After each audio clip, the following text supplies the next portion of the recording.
প্রিয় এক্সিসবাসী সবাইকে আরো একবার শুভেচ্ছা জানিয়ে আমি শুরু করতে যাচ্ছি। এক্সিস মেডিকেল স্কুল কর্তৃক আয়োজিত ফার্স্ট প্রফ এক্সামিনের জন্য ফিজিওলজি সাবজেক্টের যে রিভিউ প্লাস রিটেন সিরিজের আয়োজন করা হয়েছে, সেই সিরিজের রিভিউ ক্লাসের সেন্ট্রাল নার্ভাস সিস্টেমের রিভিউ সিরিজের সেকেন্ড ক্লাস নিয়ে আজকে আপনাদের সাথে পুরোটা সেশন জুড়ে থাকবো। আমি KMS Sajid from Shahid Suhrawardy Medical College, session 2017-18।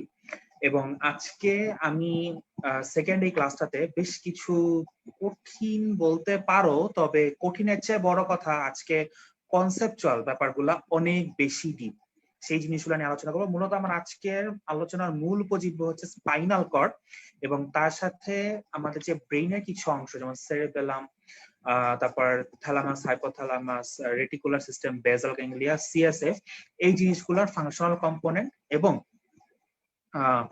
Function নিয়ে আমরা একটু ছোট করে কথা বলবো। বাট মেইনলি আজকে আমরা স্পাইনাল কর্ডটা নিয়ে একটু বেশি কথা বলবো। তো আমরা কথা না বাড়িয়ে আমরা ফার্স্টে চলে যাই। যে স্পাইনাল কর্ড যেটা, সেটা আমরা জানি যে সিএনএস এর ব্রেইন বাদে যে আরেকটা অংশ যেটা আমাদের পিঠের মধ্যখান জুড়ে থাকে, এটা অ্যানাটমিক্যাল কথা না। অ্যানাটমিক্যাল কথা হচ্ছে যে ভার্টিবাল কলাম যে মেইন যে নার্ভাস কর্ডটাকে গার্ড করে রাখে, সেটাই হচ্ছে স্পাইনাল কর্ড।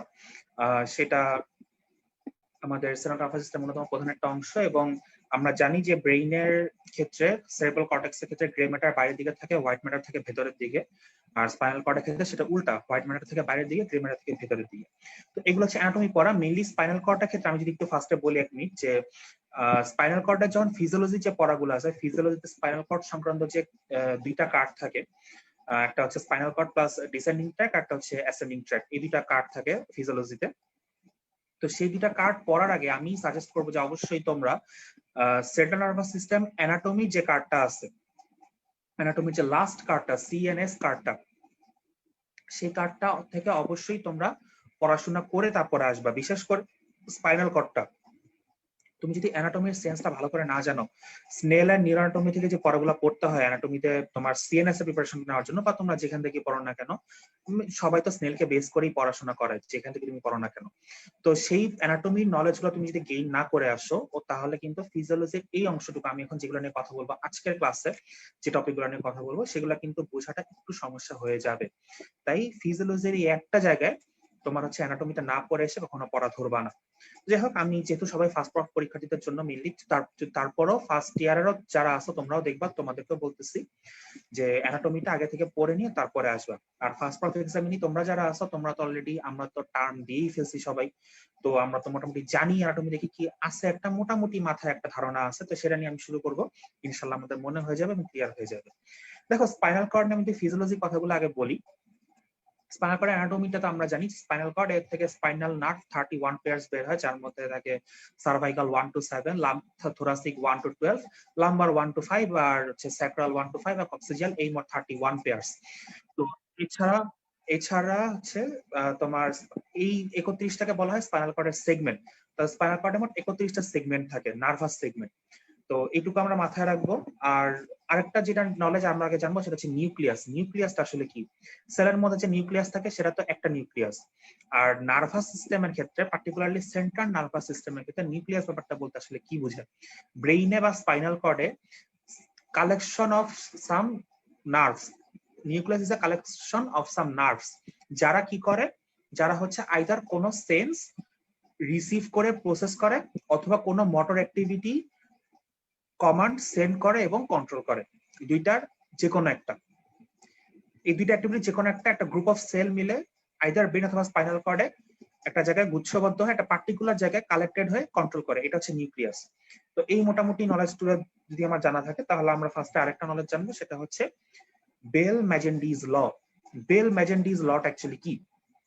দেখো, স্পাইনাল কর্ডে আমরা অ্যানাটমিতে দেখবো বা দেখছি যে যে কোনো একটা ভার্টিব্রা বা যে কোনো একটা ভার্টিব্রা লেভেলে, আইদার সার্ভাইকাল বা থোরাসিক বা লাম্বার লেভেলে, আমরা যদি স্পাইনাল কর্ডটাকে হেমি সেকশন করি, আড়াআড়ি কাটি, তাহলে স্পাইনাল কর্ডের মধ্যেকার একটা ছবি আমরা দেখতে পাই। আজকে আমার রিভিউ ক্লাসের কারণে আমি দেখাতে পারতেছি না, সেটা রিটার্নে দেখাবো, আর নেক্সট ক্লাসটা রিটার্ন হবে। তো সেই হেমি সেকশনে আমরা খেয়াল করবো যে ভেতরের গ্রে ম্যাটারটা একটা এইচ শেপড গ্রে ম্যাটার। হ্যাঁ, একটা এইচ শেপড গ্রে ম্যাটার, আর বাইরের দিকে হচ্ছে হোয়াইট ম্যাটার থাকে। তো এইচ শেপড গ্রে ম্যাটারটা আমি যদি মাঝখানে অর্ধেক ভাগে ভাগ করি, আমি একটা একটা স্পাইনাল কর্ডের ট্রান্সভার্স সেকশন করলাম, সেটাকে আবার আমি হেমি সেকশন করলাম, তাহলে এই শেপটা একটা মাথা থেকে সামনের দিকে আর একটা মাথা থেকে পিছের দিকে, এরকম দুই সাইডে, তার মানে দুই জোড়া, মানে দুইটা মাথা থাকে সামনের দিকে, দুইটা মাথা থাকে পিছের দিকে। সামনের দিকে যে দুইটা মাথা থাকে সেই দুইটা মাথাকে আমরা বলি কি ভেন্ট্রাল রুট, আর পিছের দিকে দুইটা মাথাকে আমরা বলি কি dorsal root. Bell Magendie law এটাই বলতে যে dorsal roots are always sensory and ventral roots are always কি মোটর। মানে মূল কথাটা হচ্ছে যে principle is that spinal cord, in the spinal cord dorsal roots are sensory and ventral roots are motor. এই একটা কথা। মানেটা হচ্ছে ডরসাল রুটে অলওয়েজ তোমার কোনো না কোনো জায়গা থেকে নার্ভ এসে মিশবে। আমাদের সারা পেরিফেরাল নার্ভাস সিস্টেম যত রকমের সেন্স কালেক্ট করবে, পেরিফেরাল নার্ভাস সিস্টেমে যত রকমের সেন্সরি নার্ভ গুলো আছে, তারা যত সেন্স কালেক্ট করবে, সেন্স কালেক্ট করে তারা হচ্ছে ডরসাল রুটে এসে ঢুকবে। মানে dorsal root always sensory nerve ending receive করে, dorsal root is always sensory. আর আমাদের পেরিফেরিতে মাসলে, স্কিনে, যেখানেই বলো, যে মোটর অ্যাক্টিভিটি গুলা হয়, সেই মোটর অ্যাক্টিভিটি গুলার জন্য তো সিএনএস থেকে নার্ভ যায়, সেই জায়গাগুলোতে যায়। তো সেই যে নার্ভ গুলো যে যায় সেগুলো হচ্ছে ভেন্ট্রাল রুট থেকে যায়। তো এই জন্য বলা হচ্ছে ventral roots are always motor. এই কথাটার মানে হচ্ছে কি বেল ম্যাজেন্টিস ল এটাই কি বলতে চাচ্ছে, এই কথাটাই কি আমার বলতে চাচ্ছে। তো এই জিনিসগুলো যদি আমাদের মাথা থেকে, এখন আমরা চলে যাবো স্পাইনাল কর্ডের যে জিনিসটা আমরা পড়ার জন্য পাগল হয়ে বসে আছি, সেটা হচ্ছে ট্র্যাক্ট। হ্যাঁ, ট্র্যাক্ট। এখন কথা হচ্ছে হোয়াট ইজ ট্র্যাক্ট। ট্র্যাক্টের সংজ্ঞা রিটেনের জন্য এবং ফাইবার জন্য সুপার সুপার ইম্পর্টেন্ট। ঠিক আছে, ট্র্যাক্টের সংজ্ঞাটা কি? A group of bundle of nerve fibres, a group or bundle of nerve fibers, একই কথা, গ্রুপ অফ নার্ভ ফাইবার্স বা বান্ডল অফ নার্ভ ফাইবার্স, অনেকগুলো নার্ভ ফাইবার একটা bundle, carrying motor or sensory impulse. Nerve fibre গুলা either CNS থেকে motor impulse carry করে কোথাও নিয়ে যাবে, অথবা কোথাও থেকে সেন্সরি ইম্পালস ক্যারি করে সিএনএস এ আসবে। From the brain or to the brain, মানে তো বললামই যে ক্যারিং সেন্সরি আর motor impulse either from the brain or to the brain. Sensory হলে টু দি ব্রেইন আর মোটর হলে কি from the brain, is called a tract। ওই নার্ভ ফাইবারের বান্ডলটাই হচ্ছে কি আমার ট্র্যাক্ট। এখন এই ট্র্যাক্ট কয় ধরনের আছে? দুই ধরনের। একটা হচ্ছে অ্যাসেন্ডিং ট্র্যাক্ট, যেটা উঠে, অ্যাসেন্ডিং মানে ওঠা, ডিসেন্ডিং ট্র্যাক্ট, ডিসেন্ডিং মানে হচ্ছে নামা, ডিসেন্ডিং ট্র্যাক্ট। এখন অ্যাসেন্ডিং আর ডিসেন্ডিং ট্র্যাক্ট বলতে আমাদের প্রথমে একটা জিনিস মাথায় থাকতে হবে যে অ্যাসেন্ডিং মানে হচ্ছে মোটর, সরি অ্যাসেন্ডিং মানে হচ্ছে সেন্সরি। অ্যাসেন্ডিং মানে হচ্ছে সেন্সরি, কজ অ্যাসেন্ডিং মানে হচ্ছে সিএনএস এর দিকে, সোজা কথা ব্রেইনের দিকে উঠতেছে বা স্পাইনাল কর্ডের দিকে উঠতেছে। স্পাইনাল কর্ড আলটিমেটলি ব্রেইনের দিকে যায়, আমরা একটু পরে দেখবো। তো অ্যাসেন্ডিং গুলা হচ্ছে কোন জায়গা থেকে সেন্স ক্যারি করে আমার ব্রেইনের দিকে যাচ্ছে, তো অবশ্যই সেটা কি sensory sense. So ascending tracts are always sensory. আর ডিসেন্ডিং গুলা কি ব্রেইন থেকে নামতেছে, ব্রেইন থেকে যারা বের হয় তারা অলওয়েজ কি মোটর ইম্পালস ক্যারি করে বের হয়। So descending tracts are always motor tracts. এখন আমরা সংজ্ঞাতেই দেখবো দুই ধরনের ট্র্যাক্টের যদি আমরা সংজ্ঞা দেখি। The descending tractor সংজ্ঞা হচ্ছে the nerve fibers that descend in the white matter from the different supraspinal nerve center are segregated into bundles। মানে হচ্ছে supraspinal nerve center মানে হচ্ছে স্পাইনাল কর্ডের উপরে যে নার্ভ সেন্টার গুলা, মানে নিউক্লিয়াস গুলা, দ্যাট মিন্স ব্রেইন থেকে যে নার্ভ ফাইবার গুলা বের হচ্ছে, তাদের যে বান্ডল গুলা, তারা ওই বান্ডল গুলা হচ্ছে মানে হোয়াইট ম্যাটার থেকে ডিসেন্ড করে ব্রেইনের হোয়াইট ম্যাটার। কারণ ব্রেইনের হোয়াইট ম্যাটার তো ভেতরের দিকে থাকে, তারা ভেতর থেকে বের হয়ে আসে, হোয়াইট ম্যাটার থেকে নিচের দিকে নেমে আসে, এবং ওগুলা হচ্ছে কি সুপ্রাস্পাইনাল নার্ভ সেন্টার, মানে স্পাইনাল কর্ডের উপরে নিউক্লিয়াস গুলা থেকে নামতেছে। তো তারা কি মোটর ইম্পালস ক্যারি করতেছে, এটা হচ্ছে ডিসেন্ডিং ট্র্যাক্টস। আর অ্যাসেন্ডিং ট্র্যাক্টের সংজ্ঞাটা দেখো, the bundle of nerve fibers which carry sensory impulse from one segment of spinal cord to the another or to the brain। মানে ওই বান্ডল অফ নার্ভ ফাইবার গুলো যারা spinal কর্ডের এক সেগমেন্ট থেকে আরেক সেগমেন্টে অথবা স্পাইনাল কর্ড থেকে ব্রেইনে সেন্সরি ইম্পালস ক্যারি করে, তারা হচ্ছে কি অ্যাসেন্ডিং ট্র্যাক্ট। এখন দুইটারই কি ক্লাসিফিকেশন আছে, এবং ক্লাসিফিকেশনটা জানা মহাদরকারি ফর রিটেন, কখন কখনো ভাইবার ক্ষেত্রে দরকারি হতে পারে। হ্যাঁ, মেইনলি রিটেনের জন্য, বাট এটা আমরা এখনই বলবো কজ এটা খুব বেশি ইম্পর্টেন্ট। যেমন ডিসেন্ডিং ট্র্যাক্টের যদি ক্লাসিফিকেশনটা বলি, একটা হচ্ছে পিরামিডাল ট্র্যাক আর একটা হচ্ছে কি extra pyramidal track. Descending track দুই ধরনের, একটা পিরামিডাল একটা এক্সট্রা পিরামিডাল। পিরামিডালের মধ্যে আছে হচ্ছে আমার ল্যাটারাল কর্টিকোস্পাইনাল ট্র্যাক আর অ্যান্টেরিয়র কর্টিকোস্পাইনাল ট্র্যাক। আরেকটা হচ্ছে ডিসেন্ডিং মোটর ট্র্যাক তিন ধরনের, পিরামিডাল, এক্সট্রা পিরামিডাল, আর একটা হচ্ছে কর্টিকো বালবার ট্র্যাক। হ্যাঁ, কর্টিকো বালবার ট্র্যাকটা ডিফারেন্ট, এটা নিয়ে আমরা খুব একটা বেশি কথা বলি না, জাস্ট ক্লাসিফিকেশন লেখার সময় লিখতে হয়। তো পিরামিডাল আরটা হচ্ছে এক্সট্রা পিরামিডাল। এক্সট্রা পিরামিডালের মধ্যে হচ্ছে যারা কিনা পিরামিডাল সেলের সাথে মানে ইনভলভ না, আচ্ছা রুব্রোস্পাইনাল, রেটিকুলোস্পাইনাল, টেক্টোস্পাইনাল, অলিগোস্পাইনাল, ভেস্টিবুলোস্পাইনাল। হ্যাঁ, এই ট্র্যাক্ট গুলা আমরা নাম অ্যানাটমিতেও পড়বো, ফিজিওলজিতেও পড়তেছি, সেম জিনিস। তাই অ্যানাটমি পড়লে ফিজিওলজি অনেক কিছু পড়া হয়ে যাবে এই আজকের ক্লাসে যে টপিক গুলো আছে। তো এরা হচ্ছে এক্সট্রা পিরামিডাল ট্র্যাক্ট। অ্যাসেন্ডিং ট্র্যাক্টের ক্লাসিফিকেশন যদি বলি, এটাকে তিনটা ভাগে ভাগ করা হয়। একটা হচ্ছে ল্যাটারাল কলাম, একটা হচ্ছে পোস্টেরিয়র কলাম, আর একটা হচ্ছে কি অ্যান্টেরিয়র কলাম। এখন তোমরা আমাকে বলতে পারো ভাই স্পাইনাল কর্ড নিজেই তো একটা কলাম, একটা বিশাল বড় হাড্ডির মতো একটা পাইপ পিঠে দিয়ে নামে গেছে, এটা আবার আপনি অ্যান্টেরিয়র পোস্টেরিয়র ল্যাটারাল কই নিতে পারেন?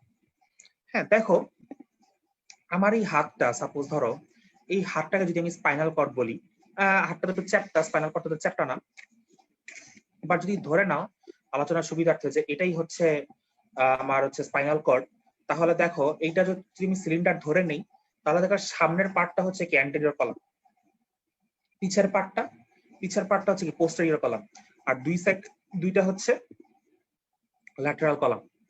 ঠিক আছে, তাহলে অ্যান্টেরিয়র পোস্টেরিয়র ল্যাটারাল এইভাবে আমরা চিন্তা করি। কারণ ভার্টিব্রা যদি চিন্তা করো, সামনের দিকে যে গোল মতো থাকে, হ্যাঁ ভেন্ট্রাল পোর্শন, ডর্সাল দিকে তোমার এই থাকে, এটা স্পাইনাস প্রসেসটা থাকে। হ্যাঁ, দুই সাইডে তো তোমার হচ্ছে ওই থোরাসিকের ক্ষেত্রে লাম্বার ক্ষেত্রে তো প্রসেস গুলো থাকে। তো ওই প্রসেসের ল্যাটারাল প্রসেসের সাইডগুলো তুমি যদি ল্যাটারাল কলাম ধরো, পিছের স্পাইনাস প্রসেসকে তুমি যদি পোস্টেরিয়র কলাম ধরো, আর সামনের এই বডিটাকে তুমি ধরতে পারো অ্যান্টেরিয়র কলাম। এভাবে চিন্তা করে ভাগ করা হয়েছে। এখন ল্যাটারাল কলাম দিয়ে কোন কোন ট্র্যাক যায়? ল্যাটারাল কলাম দিয়ে যায় হচ্ছে ল্যাটারাল স্পাইনোথ্যালামিক, ডর্সাল স্পাইনোসেরেব্রেলা আর ভেন্ট্রাল স্পাইনোসেরেব্রেলার ট্র্যাক। আর কোনগুলা যায় ল্যাটারাল দিয়ে? ওই যে এক্সট্রা পিরামিডালের যে নামগুলা বলছি, রুব্রোস্পাইনাল, রেটিকুলোস্পাইনাল, টেক্টোস্পাইনাল, এখন এই নামগুলো উল্টায় যাবে। দেখো, স্পাইনো রেটিকুলার, স্পাইনো অলিভারি, স্পাইনোট্যাক্টাল, স্পাইনো ভেস্টিবুলার, এই ট্র্যাকগুলা হচ্ছে কি আমার ল্যাটারাল কলাম দিয়ে যায়। ঠিক আছে, এরপর হচ্ছে পোস্টেরিয়র বা ডর্সাল কলাম। এখান দিয়ে মাত্র দুইটা ট্র্যাক যায়, এবং এই দুইটা ট্র্যাক কি মহা ইম্পর্টেন্ট। দুইটা ট্র্যাক নিয়ে আমরা পড়াশোনা করবো আজকে, যে ট্র্যাক্ট অফ গল এবং ট্র্যাক্ট অফ বারডেক। ফেসিকুলাস গ্র্যাসিলিস, যারা ট্র্যাক্ট অফ গলের আর নাম ফেসিকুলাস গ্র্যাসিলিস, আর ট্র্যাক্ট অফ বারডেকের আর নাম ফেসিকুলাস কিউনিয়েটাস। এই দুইটা ট্র্যাক্ট হচ্ছে এক্সক্লুসিভলি পোস্টেরিয়র কলাম দিয়ে যায়। আর অ্যান্টেরিয়র কলাম দিয়ে একটা মাত্র ট্র্যাক্ট যায়, সেটা হচ্ছে অ্যান্টেরিয়র স্পাইনোথ্যালামিক ট্র্যাক্ট, স্পাইন থেকে থ্যালামাস, অ্যান্টেরিয়র স্পাইনোথ্যালামিক ট্র্যাক্ট। আরেকটা আছে ল্যাটারালটা হচ্ছে ল্যাটারাল কলাম দিয়ে যাবে, ল্যাটারাল স্পাইনোথ্যালামিক ট্র্যাক্ট। তো এই ছিল আমার ট্র্যাক্টের সংজ্ঞা এবং ট্র্যাক্টের ক্লাসিফিকেশন। রিটেনের জন্য একটা সুপার ইম্পর্টেন্ট কোশ্চেন, আমরা রিটেনে দরকার হলে আরো একবার পড়ার চেষ্টা করব। এখন আমরা যেটা দেখব, আমি একটু শর্টে বলে যাব আজকে, যেহেতু রিভিউ ক্লাস, এখানে আসলে বলতে গেলে তো অনেকক্ষণ বলা যায়, বাট আমার হাতে টাইম নাই। দেখো, পিরামিডাল বা কর্টিকোস্পাইনাল ট্র্যাক্ট, এটা নিয়ে আমরা এখন বলবো। যে আমরা পড়ছিলাম যে ডিসেন্ডিং ট্র্যাক্ট দুই ধরনের, একটা হচ্ছে পিরামিডাল, একটা হচ্ছে এক্সট্রা পিরামিডাল। তো পিরামিডালটা থেকে আমাদের ডিটেইল জানতে হয় যে পিরামিডাল ট্র্যাক্টটা একটু কি। পিরামিডাল ট্র্যাকটা হচ্ছে সেই ট্র্যাক, এই পিরামিডাল ট্র্যাকটা হচ্ছে আমাদের সকল ট্র্যাকটার মধ্যে সবচেয়ে লংগেস্ট ট্র্যাক। যত ট্র্যাক্ট আছে আমাদের, সবচেয়ে লংগেস্ট ট্র্যাক্ট। এটা তৈরি হয় হচ্ছে কোথা থেকে আমি বলতেছি, যে আমার ট্র্যাকটার সংজ্ঞা তো বলছে হোয়াইট ম্যাটার থেকে। আর পিরামিডাল ট্র্যাকটার সংজ্ঞা যদি আমি পার্টিকুলারলি বলি, আমরা হিস্টোলজিতে পড়ছি অ্যানাটমি, যে সেরেব্রামের হিস্টোলজিক্যাল স্ট্রাকচারে 5টা লেয়ার থাকে। তার মধ্যে পঞ্চম লেয়ারটার নাম হচ্ছে পিরামিডাল সেল লেয়ার। সেই পিরামিডাল সেল থেকে এটা হচ্ছে কি ইমার্জ করে, এই জন্য এর নাম হচ্ছে পিরামিডাল ট্র্যাক। হ্যাঁ, পিরামিডাল সেল থেকে ইমার্জ করে দেখে তার নাম হচ্ছে পিরামিডাল ট্র্যাক। এবং এখন আমরা জানবো হচ্ছে পাথওয়েটা, এটা কি কোথা থেকে কোথা দিয়ে যায়। ফার্স্টে আমরা চিন্তা করি, এটা শুরুটা হয় আমি বলছি যে পিরামিডাল সেল থেকে, ফিফথ লেয়ার যে সেরেব্রাল কর্টেক্স, পিরামিডাল সেল থেকে ইমার্জ হয়। এবং এই যে ইমার্জ হয়, ফাইবার গুলা, বিভিন্ন ফাইবার বের হয়ে আসে। আমরা জানি যে ব্রডম্যান এরিয়া আছে সেরেব্রাল কর্টেক্সে, কিছু স্পেসিফাইড এরিয়া আছে যারা স্পেসিফাইড কিছু কাজের সাথে যুক্ত। হ্যাঁ, কেউ স্পিচের সাথে, কেউ লিসেনিং এর সাথে, কেউ ভিশনের সাথে, কেউ মেমোরির সাথে, কেউ মোটর অ্যাক্টিভিটির সাথে, কেউ সেন্সরি সেন্সেশন প্রসেসিং এর সাথে জড়িত। তো ব্রডম্যান এরিয়া গুলো আমরা তো অ্যানাটমিতে পড়ি, এক্সক্লুসিভলি ব্রডম্যান এরিয়া গুলো ওখানে পড়ানো হয়। অ্যানাটমিতে যে ব্রডম্যান এরিয়া গুলো পড়ানো হয়, সেই এরিয়া গুলো থেকে যে কোনো এরিয়ার ফাংশন আমাকে কি ফিজিওলজিতে ভাইবাতে কিন্তু ধরতে পারে। সো আমি এখানে ব্রডম্যান এরিয়াটা আলাদাভাবে আমার ফিজিওলজিতে আমি আলোচনা করতেছি না, কজ অ্যানাটমিতে তোমরা কিন্তু যে আইটেম গুলা পড়বা কার্ড পড়ার সময়, সেখানে তো ব্রডম্যান এরিয়া, একটা সেরেব্রাল কর্টেক্সের একটা দুইটা আইটেম থাকে, সেখানে একটা আইটেম কিন্তু ব্রডম্যান এরিয়াটা আলাদাভাবে ওখানে পড়ানোই হয়। তো আমরা ব্রডম্যান এরিয়া থেকে কি পড়ি? আমরা ব্রডম্যান এরিয়ার নাম্বারটা পড়ি, নাম পড়ি, আর হচ্ছে ফাংশনটা পড়ি। তো সেম পড়াটা তুমি ফিজিওলজিতে চালাতে পারবা। তুমি যদি জাস্ট ইন কেস কোশ্চেন করো কোনো ব্রডম্যান এরিয়ার ফাংশন কি, হ্যাঁ সেটা কিন্তু তুমি বলতে পারো। তারপর আমি বলে দিই হিয়ারিং, লিসনিং, স্পিচ, হ্যাঁ আর হচ্ছে মোটর, সেন্সরি, এই পাঁচটা জিনিসের ব্রডম্যান এরিয়া কিন্তু জানতে চায়। তো আজকে এখন আমি যেটা বলবো সেটা হচ্ছে এই যে পিরামিডাল সেলগুলা মানে থেকে ফাইবার বের হয়, ডিসেন্ডিং ট্র্যাক্টর ফাইবার গুলা, এর কিছু ফাইবার আসে হচ্ছে মোটর এরিয়া থেকে, ব্রডম্যান এরিয়া 4। আরেকটা হচ্ছে আর কিছু এরিয়া আসে হচ্ছে প্রি মোটর এরিয়া, ব্রডম্যান এরিয়া 6। 4 আর 6 হচ্ছে আমার মোটর এবং প্রি মোটর এরিয়া, এখান থেকে আসে। আর কিছু এরিয়া আসে হচ্ছে আমার সেরেব্রাল কর্টেক্সের সেন্সরি সোমাস্থেটিক এরিয়া থেকে, এই তো নামটা, হ্যাঁ সেন্সরি সোমাস্থেটিক এরিয়া বা প্রাইমারি সোমাস্থেটিক এরিয়া, হ্যাঁ প্রাইমারি সোমাস্থেটিক এরিয়া, যেটা ব্রডম্যান এরিয়া নাম্বার হচ্ছে 312, এভাবেই বলতে হয় অলওয়েজ, 1 2 3 বলবো না, কখনোই না, অলওয়েজ 312 এভাবেই বলবা। এই যে প্রাইমারি সোমাস্থেটিক এরিয়া থেকে আসে কিছু ফাইবার। তাহলে দেখা যায় আমার প্রি সেন্ট্রাল জাইরাসটা হচ্ছে ব্রডম্যান এরিয়া 4 এবং ব্রডম্যান এরিয়া 6 নিয়ে হচ্ছে আমার প্রি সেন্ট্রাল জাইরাস। এখান থেকে আমার nerve descending tract and fibre আসে 2/3, আর পোস্ট সেন্ট্রাল জাইরাস যেটা ব্রডম্যান এরিয়া 312 মানে প্রাইমারি সোমাস্থেটিক এরিয়া, সেখান থেকে আমার 1/3 অফ দা ফাইবার কি ইমার্জ করে। তো এই হচ্ছে আমার ইমার্জ, অরিজিন হইলো। এখন আমার কোর্স কিভাবে যাবে দেখো, আমার কর্টেক্স থেকে বের হয়ে আমার যাবে হচ্ছে করোনা রেডিয়াটাতে। করোনা রেডিয়াটা কি? ওই যে আবার ওই এমব্রায়োলজি করোনা রেডিয়াটা জোনা পেলুসিডাইটি কইও নাকি, ঠিক আছে। মোটর কর্টেক্সের পরে হচ্ছে করোনা রেডিয়াটা, এটা আমাদের ব্রেনের কি একটা পার্ট, ব্রেন স্টেমের একটা পার্ট। এরপর হচ্ছে ইন্টারনাল ক্যাপসুল, তারপরে হচ্ছে মিড ব্রেন, হ্যাঁ motor cortex, corona radiata, internal capsule, তারপর হচ্ছে মিড ব্রেন। এই পাথাটা যদি আমি মনে রাখি তাহলে পরের ট্র্যাকগুলোরও কিছু অংশ দেখবা পড়তে সহজ হচ্ছে। Motor cortex, corona radiata, internal capsule, mid ব্রেনের পরে হচ্ছে পন্সের পরে মেডুলা অবলঙ্গাটা, এই পর্যন্ত হচ্ছে ব্রেনে এই পর্যন্ত পাথ হয়। মেডুলা অবলঙ্গাটা থেকে আসার পর আমার দুইটা ঘটনা ঘটে। 80% ফাইবার মেডুলা অবলঙ্গাটাকে ক্রস করার পর স্পাইনাল কর্ডে আসার সময়, স্পাইনাল কর্ডটা ধরো স্পাইনাল কর্ড, এটা একটা কি মধ্যবিন্দু আছে, সরি মধ্যরেখা আছে। আমার বই না দেখে আমি বলতে পারবো না, কারণ এত কঠিন যে আমার মুখস্থ করে রাখা সম্ভব না। এটা একটা মধ্য লাইন মানে মিড এক্সিয়াল লাইন আছে, হ্যাঁ মিড লাইন আছে। স্পাইনাল কর্ডে ধরো এটা মেডুলা থেকে নামছে, নেমে মিড লাইনটা ক্রস করবে। 80% ফাইবার মিড লাইন ক্রস করলে কোনটা ল্যাটারাল সাইডে চলে যাবে, হয় এই সাইডে যাবে আর লাইনের এই সাইডে চলে আসবে। তো এই সাইড দিয়ে যে নামলো, এই যে ল্যাটারাল কলাম দিয়ে যে নামলো, এই ল্যাটারাল কলাম দিয়ে যে ট্র্যাক গুলো নামবে তাদেরকে বলা হয় ল্যাটারাল, তারা হচ্ছে ল্যাটারাল কলাম ক্রিয়েট করে। এরা হচ্ছে ল্যাটারাল কলাম ক্রিয়েট করে, যে এটাকে বলা হয় ল্যাটারাল কর্টিকোস্পাইনাল ট্র্যাক্ট। আমরা ডিসেন্ডিং ট্র্যাক্ট দুই ধরনের, একটা হচ্ছে ল্যাটারাল কর্টিকোস্পাইনাল, আর একটা হচ্ছে কি অ্যান্টেরিয়র কর্টিকোস্পাইনাল। তো তারা যারা মেডুলা ক্রস করেই মিড লাইন মানে মেডুলা পার হয়ে মিড লাইন ক্রস করে ল্যাটারাল কলাম ক্রিয়েট করে, তাদেরকে বলা হয় ল্যাটারাল কর্টিকোস্পাইনাল ট্র্যাক্ট। আর যারা মেডুলা পার হওয়ার পর মিড লাইনটা ক্রস করে না, অ্যান্টেরিয়র কলাম দিয়ে সোজা নিচের দিকে নেমে আমার স্পাইনাল কর্ডের যেই সেগমেন্টে যাবে সেই সেগমেন্টের অ্যান্টেরিয়র হর্ন সেলে যাওয়ার আগে মিড লাইন ক্রস করে, তাদের নাম হচ্ছে অ্যান্টেরিয়র কর্টিকোস্পাইনাল ট্র্যাক্ট। কথা বুঝাতে পারছি? আশা করি বুঝাতে পারছি। যদি না বুঝো তাহলে কমেন্ট সেকশনে কমেন্ট করে জানাবো। আচ্ছা, এই হচ্ছে আমার পিরামিডাল ট্র্যাক্টের কোর্স বুঝলাম। এখন ফাংশন বুঝাও। ফাংশনটা খুব ইম্পর্টেন্ট, এটা ভাইবার জন্য খুব বেশি ইম্পর্টেন্ট। যে ফাংশনটা হচ্ছে control rapid skilled voluntary movement. Rapid এবং স্কিলড, এই কথাটা মনে রাখতে হবে যে আমার কর্টিকোস্পাইনাল ট্র্যাক্ট বা হ্যাঁ পিরামিডাল ট্র্যাক্ট, সেটা হচ্ছে আমার র্যাপিড স্কিলড ভলান্টারি মুভমেন্টটাকে কন্ট্রোল করে। স্কিলড কথাটা কিন্তু বেশি টিচাররা লেখা দেখতে চায় এবং শুনতে চায়। এবং ডিস্টাল লিম্বগুলা, আমাদের পায়ের দিকে, থাই এবং লেগের দিকের যে লিম্বগুলা, তাদের যে ফাইন মুভমেন্টস গুলা, হ্যাঁ যে আমাদের মেসি রোনালদো যে ড্রিবলিং করে, হ্যাঁ যে এত সুন্দর করে তাদের ফুটবলের উপর তাদের পায়ের কারুকাজ দেখায়, এই যে করতে পারে তারা কিসের কারণে? এই আমার পিরামিডাল ট্র্যাক্টের কারণে। তারা হচ্ছে এই অ্যাক্টিভিটি গুলা, ফাইন র্যাপিড অ্যাক্টিভিটি গুলা কন্ট্রোল করে, ঠিক আছে। আরেকটা হচ্ছে সুপারফিশিয়াল রিফ্লেক্স। আমরা আগের দিন রিফ্লেক্স করছি, সুপারফিশিয়াল রিফ্লেক্স আছে যেমন ক্রিমাস্টারিক রিফ্লেক্স, হ্যাঁ প্লান্টার রিফ্লেক্স। তো এই রিফ্লেক্স গুলার হচ্ছে তোমার sensory pathway motor pathway forms the pathway for superficial reflexes. যে সুপারফিশিয়াল রিফ্লেক্স গুলা যে তার মানে যে পাথওয়েটা, সেন্সরি পাথওয়েটা সেন্সরি নার্ভ দেওয়া হবে। আর এটা তো আমার ডিসেন্ডিং মানে মোটর ট্র্যাক। তো মোটর ট্র্যাক হওয়ার কারণে রিফ্লেক্স আর্কের যে মোটর পাথওয়েটা সুপারফিশিয়াল রিফ্লেক্সের জন্য ওই পাথওয়েটা হচ্ছে আমার পিরামিডাল ট্র্যাক তৈরি করে দেয়। সুপারফিশিয়াল রিফ্লেক্সের ট্র্যাক তৈরি করে হচ্ছে মানে পাথওয়ে তৈরি করে পিরামিডাল ট্র্যাক আর rapid skilled voluntary movement specially in the distal limb. হ্যাঁ, এরপরে আমরা পড়বো হচ্ছে extra pyramidal tract. Extra pyramidal ট্র্যাকটা কি? যেই ট্র্যাক গুলা পিরামিডাল সেল থেকে আসে না বাট ডিসেন্ডিং ট্র্যাক, তারাই হচ্ছে কি এক্সট্রা পিরামিডাল ট্র্যাক। তারা ওই যে তোমার রেটিকুলার ফরমেশন থেকে আইদার আসে, অথবা আমার হচ্ছে মিড ব্রেইনের সুপিরিয়র পালিকুলাস থেকে আসে টেকটোস্পাইনাল ট্র্যাক। হ্যাঁ, মিড ব্রেইনের একটা নিউক্লিয়াস আছে, নাম হচ্ছে রেড নিউক্লিয়াস। রেড নিউক্লিয়াস থেকে যে স্পাইনাল কলামে আসে তার নাম হচ্ছে রুব্রোস্পাইনাল। হ্যাঁ, পন্স এবং মেডুলার ভেস্টিবুলার নিউক্লিয়াস আছে যারা কিনা ইকুইলিব্রিয়াম মেইনটেইনের সাথে জড়িত। তো সেই ভেস্টিবুলার নিউক্লিয়াস থেকে যে ট্র্যাক নামে তার নাম হচ্ছে ভেস্টিবুলার স্পাইনাল। আর হচ্ছে ইনফেরিয়র অলিভারি নিউক্লিয়াস, এটা মেডুলায় থাকে। তো ইনফেরিয়র অলিভারি নিউক্লিয়াস থেকে যে ট্র্যাকটা আমার ইমার্জ করে তার নাম হচ্ছে অলিভোস্পাইনাল ট্র্যাক। তো এই জিনিসগুলো মানে তোমাকে এই ট্র্যাকগুলোর নামটা মুখস্থ করতে হবে যে অরিজিনটা কোথা থেকে হচ্ছে, এটা তোমাকে ভাইভাতে কি আস্ক করতে পারে।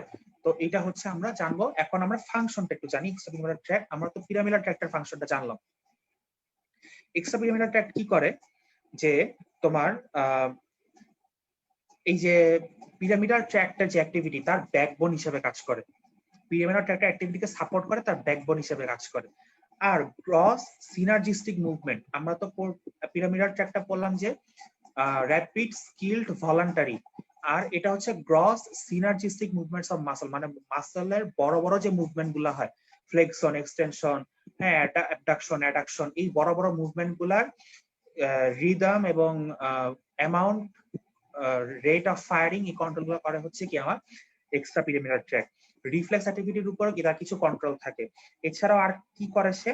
পশ্চার ইকুইলিব্রিয়াম মেইনটেইন করে, কারণ হচ্ছে ভেস্টিবুলার স্পাইনাল ট্র্যাকটা আছে। আর হচ্ছে আমার ভিসারাল অটোনমিক অ্যাক্টিভিটি, এটাও কন্ট্রোল করে। হ্যাঁ, ভিসারাল অটোনমিক অ্যাক্টিভিটি কারণ কি দেখো, এই যে ট্র্যাক গুলা মেডুলা এবং পন্স থেকে আসছে, তো এদের সাথে কি আমার থ্যালামাসের হাইপোথ্যালামাসের অনেক যোগ থাকে। সো এই কারণে কিন্তু আমার এই এক্সট্রা পিরামিডাল ট্র্যাক আমার ভিসারাল অটোনমিক অ্যাক্টিভিটি কিন্তু কন্ট্রোল করে, কারণ আমরা জানি হাইপোথ্যালামাস অটোনমিক নার্ভাস সিস্টেমের একটা কি মেজর পার্ট। সো এর জন্য আর হচ্ছে এরা কন্ট্রোল করে। তাহলে আমরা এই ফাংশন গুলো জানলাম। এখন আমরা যেটা জানবো সেটা হচ্ছে অ্যাসেন্ডিং ট্র্যাক নিয়ে। অ্যাসেন্ডিং ট্র্যাকটা পড়ানো শেষ হলে আমি আপার মোটর আর লোয়ার মোটর নিউরনটা কিন্তু কথা বলবো, যেটা নিয়ে আমি আগের দিন কথা বলতে চেয়েও বলি নাই। আচ্ছা, অ্যাসেন্ডিং ট্র্যাকটা আমরা সংক্ষেপে একটু বলে যাই। অ্যাসেন্ডিং ট্র্যাকটা আমরা পড়ছি 3 ধরনের আছে। তার মধ্যে আমরা ট্র্যাক্ট অফ গল এবং ট্র্যাক্ট অফ বারড্যাক, এই দুটো ট্র্যাক এক্সক্লুসিভলি প্রফের জন্য কি পড়বো বা পড়ছি। তো সেই ট্র্যাক দুটো নিয়ে আমি একটু যদি বলে যাই, যে ট্র্যাক্ট অফ গল আর ট্র্যাক্ট অফ বারড্যাক হচ্ছে এক ধরনের অ্যাসেন্ডিং ট্র্যাক যারা কিনা তোমার posterior column of spinal cord দিয়ে কি আমার কাজটা সম্পন্ন করে থাকে। আমরা জানি ল্যাটারাল ডরসাল আর ডরসাল মানে পোস্টাল, ল্যাটারাল ডরসাল আর অ্যান্টেরিয়র মানে ভেন্ট্রাল, এই কলাম দিয়ে যায় আমার অ্যাসেন্ডিং ট্র্যাক। 3 রাস্তা দিয়ে যায়। তো পোস্টেরিয়র কলাম দিয়ে যে যায় তারা হচ্ছে ট্র্যাক্ট অফ গল এবং ট্র্যাক্ট অফ বারড্যাক। ট্র্যাক্ট অফ গলটা কি? গল দেখো মানে গলটা হচ্ছে কোন কোন এরিয়া থেকে সেন্স নেয়, এটুকু তোমাদের জানতে হবে। দেখো আমাদের বডির নিচের পোর্শন গুলা মোটামুটি দেখো লোয়ার 6 থোরাসিক, লাম্বার এবং স্যাক্রাল, এই 3টা এরিয়া। লোয়ার 6 থোরাসিক, লাম্বার এবং স্যাক্রাল, এই 3টা এরিয়াতে আমার সেন্সরি মানে সেন্স ক্যারি করে আনে আমাদের বডির লোয়ার পোর্শনের, থোরাসিক 6 লেভেল থেকে নিচের পোর্শন গুলা যে আছে সেই জায়গাগুলার বডির সেন্সেশন ক্যারি করে, আমার কিছু পার্টিকুলার সেন্সেশন ক্যারি করে আমার সেন্সরি নার্ভ ফাইবার গুলো আমার স্পাইনাল কর্ডের পোস্টেরিয়র কলামে এসে একটা নিউক্লিয়াসে ঢুকে। নিউক্লিয়াসের নাম হচ্ছে নিউক্লিয়াস গ্রেসিলিস।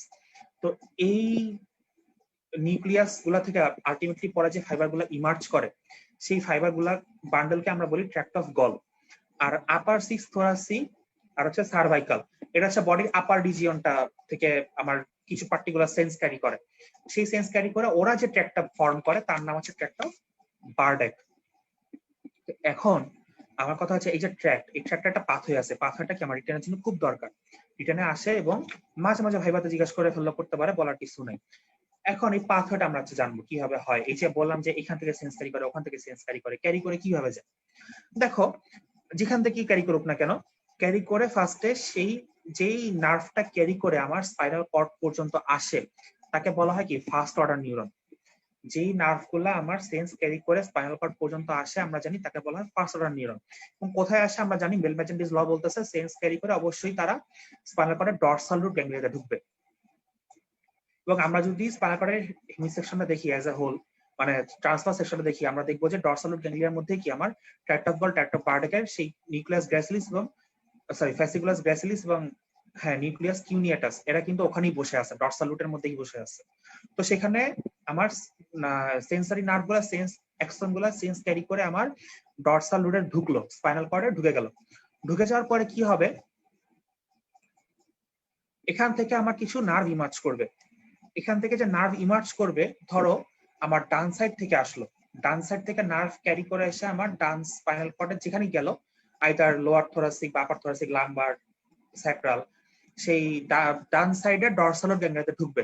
ডরসাল গ্যাংলিয়াতে ঢুকার পরে আমার হচ্ছে ডান সাইড দিয়ে উঠবে, ডান সাইডের নার্ভ ঢুকে ডান সাইড দিয়ে নার্ভ ফাইবার উঠে আমার স্পাইনাল কর্ডের আইদার ট্র্যাক্ট অফ গল আর ট্র্যাক্ট অফ বার্ডেকের সাথে সিনাপস করবে।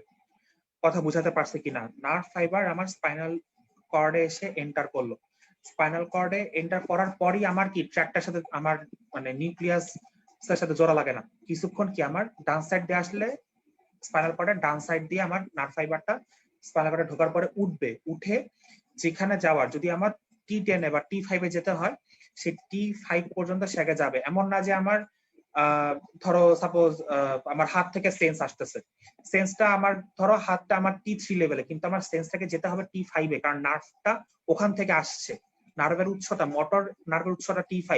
তো আমার T3 তে জোড়া লাগে, ডান সাইড দিয়ে আমার নেমে T5 পর্যন্ত গেল। T5 পর্যন্ত যে আমার ওই ট্র্যাক্ট অফ গল বা ট্র্যাক্ট অফ বার্ডেকের ক্ষেত্রে ট্র্যাক্ট অফ বার্ডেকের সেই নিউক্লিয়াসের সাথে আমার সিনাপস হবে। এই যে নিউক্লিয়াসের সাথে সিনাপস হইল, এর নাম হচ্ছে সেকেন্ড অর্ডার নিউরন। এই নিউক্লিয়াসের নাম হচ্ছে সেকেন্ড অর্ডার নিউরন। এখন এই সেকেন্ড অর্ডার নিউরন এই নিউক্লিয়াস থেকে এই সিনাপস করার পর এই নিউক্লিয়াস গ্র্যাসিলিস বা নিউক্লিয়াস কিউনিটাস থেকে ফাইবার ইমার্জ করবে। কয় ধরনের? দুই ধরনের, একটা হচ্ছে এক্সটার্নাল আর্কুয়েট ফাইবার আর একটা হচ্ছে ইন্টারনাল আর্কুয়েট ফাইবার। এখন এই ফাইবারগুলো কি করে দেখো, এক্সটার্নাল ফাইবারগুলো দুইটা গ্রুপ আছে, একটা হচ্ছে ভেন্ট্রাল গ্রুপ, একটা ডরসাল গ্রুপ। তোমরা জানো যে এক্সটার্নাল আর্কুয়েট ফাইবারগুলো আমার হচ্ছে, আগে ইন্টারনালটা বলি, ইন্টারনালটা সহজ। ইন্টারনাল আর্কুয়েট ফাইবারগুলো মিডলাইন ক্রস করে, মিডিয়াল লেমিনিসকাস ফর্ম করে, মেডুলা, পন্স, মিড ব্রেইন হয়ে থ্যালামাসে যায়। এটুকু বুঝো যে ইন্টারনাল আর্কুয়েট ফাইবারটা কি করে, আমার সিনাপসের পর মিডলাইন ক্রস করে, মিডিয়াল লেমিনিসকাস ফর্ম করে, মেডুলা, পন্স, মিড ব্রেন হয়ে থ্যালামাসে গিয়ে সিনাপস করে। এই থ্যালামাসে গিয়ে সিনাপস করলো, থ্যালামাসকে বলা হচ্ছে থার্ড অর্ডার নিউরন। থ্যালামাস থেকে এর পরে আরেকটা নিউরন, মানে থার্ড অর্ডার নিউরন যেটা ইমার্জ করলো, সেটা ইন্টারনাল ক্যাপসুল, ওই যে আগের মতো কর্নার রেডিয়াটা হয়ে আমার ব্রেইনের কর্টেক্সে যেখানে যাওয়ার দরকার, যে পোস্ট সেন্ট্রাল জাইরাস, কারণ এটা sensory sensation, post central gyrus মানে প্রাইমারি সোমাস্থেটিক এরিয়াতে গিয়ে আমার আলটিমেটলি এর পাথওয়েটা শেষ হবে। এই হচ্ছে আমার একটা ফাইবার, এক্সটার্নাল আর্কুয়েট ফাইবারের আমার পাথওয়ে শেষ হলো, ইন্টারনালটা শেষ হলো। এক্সটার্নালটা কি করবে? এক্সটার্নাল তো দুইটা গ্রুপ আছে, ভেন্ট্রাল আর ডরসাল। আমি তো ইন্টারনাল আর্কুয়েট ফাইবারটারে কি করছি, সিনাপসের পর মিডলাইন ক্রস করায় দিছি। এক্সটার্নাল গুলো কি করে? মিডলাইন আর ক্রস করে না, ওরা হচ্ছে যেই সাইডেটা ওই সাইড দিয়ে যায়, যাওয়ার পরে সেরেবেলামে গিয়ে ঢুকে। ওরা হচ্ছে ব্রেইনে ঢুকে না, ওরা হচ্ছে সেরেবেলামে গিয়ে ঢুকে। সেরেবেলামে আইদার ভেন্ট্রাল গ্রুপটা হচ্ছে সহজে মনে রাখো অপোজিট সাইডে আমার মানে সিনাপস করে, আর ডরসাল গ্রুপটা হচ্ছে সেম সাইডে সিনাপস করে। এই হচ্ছে, এটা হচ্ছে মনে রাখার কৌশল। ঠিক আছে, বেশি ব্যাখ্যা যাব না, কারণ সিনাপস আসলে বেশি ব্যাখ্যা করে মনে রাখা সম্ভব না। হ্যাঁ, তো এই হচ্ছে আমার পাথওয়েটা আমরা মনে রাখবো। রিটেনে আমরা আরেকটু ভালো করে দেখানোর চেষ্টা করব, একটু ছবি দিয়ে, একটু ফ্লো চার্টের ছবিটা, আমার বইগুলোর তো অবস্থা খুব খারাপ, তারপর আমি ছবি তুলে দেখানোর চেষ্টা করব। তো এখন এই যে কথাগুলো বলতেছি, সেন্স আমার ট্র্যাক্ট অফ বার্ডে কি সেন্স ক্যারি করে, সেটা খুব ইম্পর্টেন্ট। এর ফাংশনটা কি, ভাইভাতে কিন্তু এটা খুব খুব খুব ধরে যে ফাংশনটা কি। ফাংশনটা হচ্ছে দেখো, ফাইন টাচ সেন্সেশন, সূক্ষ্ম টাচ, খুব হালকা টাচ, মানে পাখির পালক দিয়ে তোমার শরীরে যদি ছোঁয়ানো হয়, তুমি যে টাচটা ফিল করবা সেটা হচ্ছে কি ফাইন টাচ। এরপর হচ্ছে ট্যাকটাইল লোকালাইজেশন। সাপোজ তুমি চোখ বন্ধ করে আছো, তোমার শরীরের ধরো গলার পিছে আমি আলপিন একটা খোঁচা মারলাম, তুমি যদি বলতে পারো যে আমার ঘাড়ের পিছে এইখানে খোঁচা দেওয়া হয়েছে, তাহলে এটাকে বলে ট্যাকটাইল লোকালাইজেশন। হ্যাঁ, এরপর আছে ট্যাকটাইল ডিসক্রিমিনেশন। তুমি চোখ বন্ধ করে আছো, তোমার পিঠে একটা আর পায়ে একটা, দুইটা আলপিন খোঁচা মারলাম, তুমি যদি বলতে পারো যে হ্যাঁ আমাকে দুইটা খোঁচা মারা হয়েছে, একটা পিঠে আর একটা হচ্ছে পায়ে, তুমি ট্যাকটাইল ডিসক্রিমিনেশন দুইটা জায়গায় আলাদা করে বলতে পারলো। ঠিক আছে, এরপরে সেন্স অফ ভাইব্রেশন। আমরা পকেটে ফোন রাখি, ফোন ভাইব্রেট করে, সেটা আমরা বুঝতে পারি, ওটাই সেন্স অফ ভাইব্রেশন, সহজ করে বলে দিলাম। প্রোপ্রিওসেপশন। প্রোপ্রিওসেপশন মানে হচ্ছে আমার কোনো একটা জয়েন্ট বা কোনো একটা লিম্ব, একটা মাসল কিরকম কন্ডিশনে আছে, হ্যাঁ, বা কিভাবে মুভ করতেছে। আমার একটা জয়েন্ট ধরো ফ্লেক্স করতেছি, সাপোজ ফ্লেক্স করতেছি, এই ধরো রিস্টটা ফ্লেক্স করতেছি, এই যে ফ্লেক্স করতেছি, এই যে মুভমেন্টটা, কাইনেস্থেটিক সেন্সেশন, এটা বুঝতে পারো। বা প্রোপ্রিওসেপটিভ সেন্সেশন, যে আমার জয়েন্ট এখন ফ্লেক্স অবস্থায় আছে, আমার জয়েন্ট এখন এক্সটেন্ডেড অবস্থায় আছে, আর যখন একটা জয়েন্ট গতিশীল মুভ করতেছে, কিভাবে মুভ করতেছে, বাঁকা হয়ে, সোজা হয়ে, পিছে না সামনে, তো এই যে জিনিসগুলো বুঝতে পারা, এইগুলোকে বলে প্রোপ্রিওসেপটিভ সেন্স। আর একটা জয়েন্টের মুভ, এটাকে বলে, সরি, আগেরটাকে বলে কাইনেস্থেটিক সেন্স। একটা জয়েন্ট কি অবস্থায় স্ট্যাটিক্যালি আছে সেটা বুঝতে পারা হচ্ছে প্রোপ্রিওসেপটিভ সেন্স। ঠিক আছে, তো এই হচ্ছে আমার ট্র্যাক্ট অফ গল আর ট্র্যাক্ট অফ বারটেকের ফাংশন। আরেকটা ট্র্যাক্ট আমরা পড়বো অ্যাসেন্ডিং এ, সেটা হচ্ছে স্পাইনোথ্যালামিক ট্র্যাক্ট। স্পাইনোথ্যালামিক ট্র্যাক্ট পড়বো, যে এটা স্পাইন থেকে থ্যালামাসে যাবে, এটা মোটামুটি আমরা বুঝতেই পারতেছি। তো দেখো, স্পাইনোথ্যালামিক ট্র্যাক্ট আমার দুই ধরনের আছে, একটা হচ্ছে অ্যান্টেরিয়র কলাম দিয়ে যায় অ্যান্টেরিয়র স্পাইনোথ্যালামিক, আর ল্যাটারাল কলাম দিয়ে যায় দুই পাশ দিয়ে ল্যাটারাল স্পাইনোথ্যালামিক ট্র্যাক্ট। তো এই দুইটার পাথওয়েটা কি দেখো, ওই আগের মতো আমার সেন্সরি নার্ভের অ্যাকশন এসে ডরসাল গ্যাংলিয়াতে ঢুকবে, ঢুকে স্পাইনাল কর্ডে ঢুকবে, ঢোকার পরে হচ্ছে এরা সাথে সাথে এরা মানে তোমার মনে করো সেম সাইড অপোজিটস, মানে একই সাইড দিয়ে উঠে একটা নিউক্লিয়াসে ঢুকবে, এই কাহিনী এদের নাই। হ্যাঁ, তো এরা কি করে, সাথে সাথেই হচ্ছে আমার পোস্টেরিয়র হর্ন সেল, হ্যাঁ, আমাদের যে স্পাইনাল কর্ডের ওই যে বলছিলাম ট্রান্সভার্সেশন করে একটা এইচ শেপ গ্রেমিটার পাওয়া যায়, তার যে হর্ন সেল গুলো থাকে, পোস্টেরিয়র হর্ন সেল গুলোর সাথে আমার সিনাপস করে। কোন সাইড, যেই সাইডটা সেই সাইডে, ডান সাইড থেকে আসলে ডান সাইডের পোস্টেরিয়র হর্ন সেলে ঢুকবে, বাম সাইড থেকে আসলে বাম সাইডে, সেখান থেকে তৈরি হয় আমার সেকেন্ড অর্ডার নিউরন। হ্যাঁ, সেকেন্ড অর্ডার নিউরনটা কি করে, সেকেন্ড অর্ডার নিউরনটা আর একই সাইডে থাকে না, অপোজিট করে, সাইড চেঞ্জ করে। এখন সাইড চেঞ্জ করে আমার অ্যান্টেরিয়র স্পাইনোথ্যালামিক ট্র্যাক্ট ফর্ম করে, আর ল্যাটারাল কলামে যে ল্যাটারাল স্পাইনোথ্যালামিক ট্র্যাক্ট ফর্ম করে। যেমন কি বুঝাই আমি তোমাকে, সাপোজ এটা একটা স্পাইনাল কর্ড, সাপোজ ধরো এর বাম সাইডে কোনো একটা ঘটনা ঘটছে, ঘটনা ঘটে আমার স্পাইনাল কর্ডে ঢুকলো, ঢুকে অ্যান্টেরিয়র পোস্টেরিয়র হর্ন সেলের সাথে আমার সিনাপস করলো, সিনাপস করার পরে একটা ফাইবার বের হয়, second order neuron. Second order নিউরনটা কি করবে, ধরো বাম সাইডে আছে, এটা তো বাম সাইড, সে সাইড চেঞ্জ করবে, সাইড চেঞ্জ করে সে আইদার মিড লাইন দিয়ে অ্যান্টেরিয়র কলাম দিয়ে উপরে উঠবে, অথবা ল্যাটারাল সাইডে গিয়ে ল্যাটারাল সাইড দিয়ে উপরে উঠবে। এখন তুমি বলতে পারো ভাই এটাও তো ল্যাটারাল সাইডই ছিল, বাম সাইডে ল্যাটারাল সাইড, তো ওর কি কেন করলো না, বা এটার ধর্ম, ও বাম সাইড হলে বাম সাইড থাকবে না, ও আইদার অ্যান্টেরিয়র দিয়ে উঠবে অথবা বাম হইলে ডান দিয়ে যাবে, মানে অলওয়েজ সাইড চেঞ্জ করবে। এটা হচ্ছে মেন কথা, এটা পড়ানোর উদ্দেশ্য হচ্ছে অলওয়েজ কি সাইড চেঞ্জ করবে। ঠিক আছে, সাইড চেঞ্জ করার পর বাকি কাহিনী আগের মতো, মেডুলায় যাবে, দুইটা ট্র্যাক গিয়ে মেডুলাতে প্রবেশ করবে, মেডুলাতে প্রবেশ করে স্পাইনাল লেমিনিসকাস ফর্ম করবে, এটা মনে রাখতে হবে মুখস্থ। মেডুলাতে গিয়ে স্পাইনাল লেমিনিসকাস ফর্ম করবে, দেন পন্স, মিড ব্রেইন, ওই সেই আগের মতো থ্যালামাসের ভেন্ট্রাল পোস্টারোল্যাটারাল নিউক্লিয়াসের সাথে কি সিনাপস করবে। থ্যালামাসটাকে তাই বলা হয় থার্ড অর্ডার নিউরন। সেখান থেকে আমার নিউরন, থার্ড অর্ডার নিউরন বের হয়ে ইন্টারনাল ক্যাপসুল কর্নার এরিয়াটা আলটিমেটলি আমার পোস্ট সেন্ট্রাল জাইরাসের প্রাইমারি সোমাস্থেটিক এরিয়াতে আমার শেষ হয়ে যাবে। তো এখন দেখো এই পাথরটা যে পড়লাম, এখন ট্র্যাক্ট অফ গল একটা পার্টে কিছু ফাংশন তো ছিল, এখন এরা কোন সেন্স ক্যারি করে। দেখো অ্যান্টেরিয়র যে স্পাইনোথ্যালামিক ট্র্যাক্ট, এরা যে সেন্স ক্যারি করে তারা হচ্ছে ক্রুড টাচ, মানে তোমরা বেদ দিয়ে একটা বাড়ি মারলে, আচ্ছা বেদ দিয়ে বাড়ি মারার দরকার নেই, তোমার বেদটা হাতের উপরে ছোঁয়াইলে তোমার যে সেন্সটা হবে ওই টাচটা হচ্ছে ক্রুড টাচ, বাড়ি মারলে পেইন হয়ে যাবে। আচ্ছা, আর হচ্ছে প্রেসার। প্রেসার প্রেসার মানে চাপ দিয়ে ধরলাম, কোন একটা বাড়ি কিছু তোমার শরীরের উপরে চাপ দিয়ে আসছে, এটা হচ্ছে প্রেসার সেন্স। কোন সাইডের, অলওয়েজ অপোজিট সাইডের, অলওয়েজ অপোজিট সাইডের। হ্যাঁ, তোমার ডান সাইডের প্রেসার যদি সেন্স হয়, তোমার ব্রেনের মাঝ লাইনের বাম সাইডের যে সোমাস্থেটিক এরিয়াটা আছে ও বুঝবে। ঠিক আছে, এরকম ব্যাপারটা। আর ল্যাটারাল স্পাইনোথ্যালামিক ট্র্যাক্টটা কি করে, ওরা হচ্ছে পেইন, ওই যে বেদ দিয়ে বাড়ি মারলে পেইন, টেম্পারেচার, টিকলিং এন্ড ইচিং মানে চুলকানি আর সুরসুরি এটা আর সেক্সুয়াল সেন্সেশন। হ্যাঁ, এরা হচ্ছে ল্যাটারাল স্পাইনাল। সেক্সুয়াল সেন্সেশন তো আবার সাইড টাইপ নাই। সেক্সুয়াল সেন্সেশন পুরো একটা আস্ত সেন্সেশন, ওটা ল্যাটারাল স্পাইনাল ট্র্যাক্ট দিয়ে যায়। ঠিক আছে, এটা জিজ্ঞাসা করতে পারে, এটা আবার গুলাই ফেলো না। এটা সেক্সুয়াল সেন্সেশন কোনো সাইড হয় না। তো পেইন, টেম্পারেচার আর হচ্ছে ইচিং আর টিকলিং, এটা হচ্ছে ল্যাটারাল স্পাইনাল ট্র্যাক্ট। আমরা ফাংশন গুলো মুখস্থ করব ছাড়া খুব ভালোভাবে, কারণ অবজেক্টিভ এগুলো খুব ভাই খুব জ্বালা করে। ঠিক আছে, ফাংশন গুলো খুব ঝামেলা করে অবজেক্টিভের জন্য, এটা ভালো করে পড়বো। এরপর হচ্ছে এটা আমরা পড়লাম, এখন আমরা দুইটা মানে সেন্স নিয়ে আলাদাভাবে পড়বো, কারণ এগুলো পরীক্ষায় আসে। একটা হচ্ছে পেইন, পেইনটা সবচাইতে বেশি আসে, আর হচ্ছে টাচ। হ্যাঁ, টাচটা আলাদাভাবে কেন করি, কারণ টাচ আবার দুই ধরনের আছে। কারণ লাইট তোমার হচ্ছে ফাইন টাচটা হচ্ছে আমার একটা গলবার্টের কাহিনী, আর ক্রুড টাচটা হচ্ছে আমার ল্যাটারাল স্পাইনাল একটা কাহিনী। তো এটা হচ্ছে আমরা ওইভাবে একটু লিখবো। আর পেইনটা আমি একটু আলাদাভাবে বলবো, টাচ নিয়ে আসলে আমি ওইভাবে আলাদাভাবে কিছু বলবো না, কারণ টাচ আমার আলাদাভাবে কিছু বলার নেই। দুইটা ক্যারেক্টার কাহিনী লিখতে হবে। পেইনটা আমি জাস্ট একটু ব্যতিক্রম আছে, একটু তাও বলে দিই যে পেইন যেভাবেই হোক না কেন, সাপোজ যে কোনো মেকানিক্যাল, কেমিক্যাল, ইলেকট্রিক্যাল যে কোনো কারণে হোক, পেইন প্রডিউস হচ্ছে শরীরের কোনো জায়গায়। তো সেটা রিসিভ করা কি, আমরা সেন্সর রিসিপ্টরে পড়ছিলাম, পেইন রিসিভ করা হচ্ছে free nerve ending. Free nerve ending এটা হচ্ছে আমাদের পেইন রিসেপ্টর, মানে হচ্ছে নসিসেপ্টর। তো পেইন আবার দুই ধরনের আছে, আমরা যদি একটু দেখি। একটা হচ্ছে ফাস্ট পেইন, আর একটা হচ্ছে কি স্লো পেইন।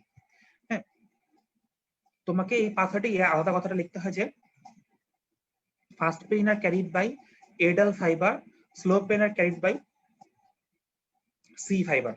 এটা এডাল আর সিটা কি, ওই যে আমার নার্ভ ফাইবারের যে ক্লাসিফিকেশন করছিলাম, ওখানে একটা কন্ডাকশন ভেলোসিটি আর ডায়ামিটারের উপর ভিত্তি করে আমরা একটা ক্লাসিফিকেশন আমি বলছিলাম, যেটা দেখাইনি, দেখাবো। তখন আবার এ বি সি ছিল, এর মধ্যে আবার 4 ধরনের ভাগ ছিল, এর মধ্যে আলফা, বিটা, গামা, ডেল্টা। ঠিক আছে, তো এই 4টা ভাগ ছিল। তো এর আবার ডেল, এই হচ্ছে এডাল ফাইবার, আর হচ্ছে এ বি সি ছিল একটা সি ফাইবার। সি ফাইবার হচ্ছে স্লো পেইন, এডাল হচ্ছে ফাস্ট পেইন ক্যারি করে। এটা আমরা ক্লাসিফিকেশন দেখানোর সময় আরেকটু সুন্দর করে বুঝে দিলে, কোরিলেশন করলে ক্লিয়ার হয়ে যাবে। তো এরপর তারা হচ্ছে সে আগের মতো আমার পেইন কে ক্যারি করতেছে, ল্যাটারাল স্পাইনোথ্যালামিক ট্র্যাক্ট। ঠিক আছে, তো ডর্সাল গ্যাংলিয়া দিয়ে প্রবেশের পর আমার স্পাইনোথ্যালামিক ট্র্যাক্টটা বর্ণনাতে একই। স্পাইনাল কর্ড এন্টার করার পরে আমার পোস্টেরিয়র হর্ন সেলের সাথে কানেক্ট করবে, দেন হচ্ছে সেকেন্ড একটা নিউরন মিড লাইন ক্রস করে ল্যাটারাল স্পাইনোথ্যালামিক ট্র্যাক্ট। এখানে কিন্তু একটাই কথা বলতে হবে, ল্যাটারাল স্পাইনোথ্যালামিক ট্র্যাক্ট। ল্যাটারাল স্পাইনোথ্যালামিক ট্র্যাক্টটা কথা বলার পরে স্পাইনাল লেমনিসকাস হয়ে মেডুলা, সেখান থেকে ponds, mid brain, thalamus, ventral poster nucleus of thalamus. Third order neuron, সেখান থেকে কর্নার এরিয়াটা ইন্টারনাল ক্যাপসুল হয়ে ব্রেইনের পোস্ট সেন্ট্রাল জাইরাসের প্রাইমারি সিনেস্থেটিক এরিয়া। খেলা শেষ। টাচ তার বলবো না, টাচটা আমার নরমাল যে ট্র্যাক, গলা ট্র্যাকটা কল, একটা বার্ডে, একটা হচ্ছে ফাইন টাচ, আর ক্রুড টাচ হচ্ছে টাচ ওই তোমার এন্টার স্পাইনাল ট্র্যাক। এটা ওই সেম কাহিনী, এখানে ব্যতিক্রম কিছু নেই। আচ্ছা, এখন একটা খুব মানে ঝামেলার কথা বলবো স্পাইনাল কর্ডের, যে ক্লিনিক্যাল ফিচার্স অফ স্পাইনাল হেমিসেকশন। আচ্ছা, হেমিসেকশনটা কি? হেমিসেকশন হচ্ছে সাপোজ ধরো স্পাইনাল কর্ড একটা তো গোল মতো, একটা পাইপের মতো একটা জিনিস। এখন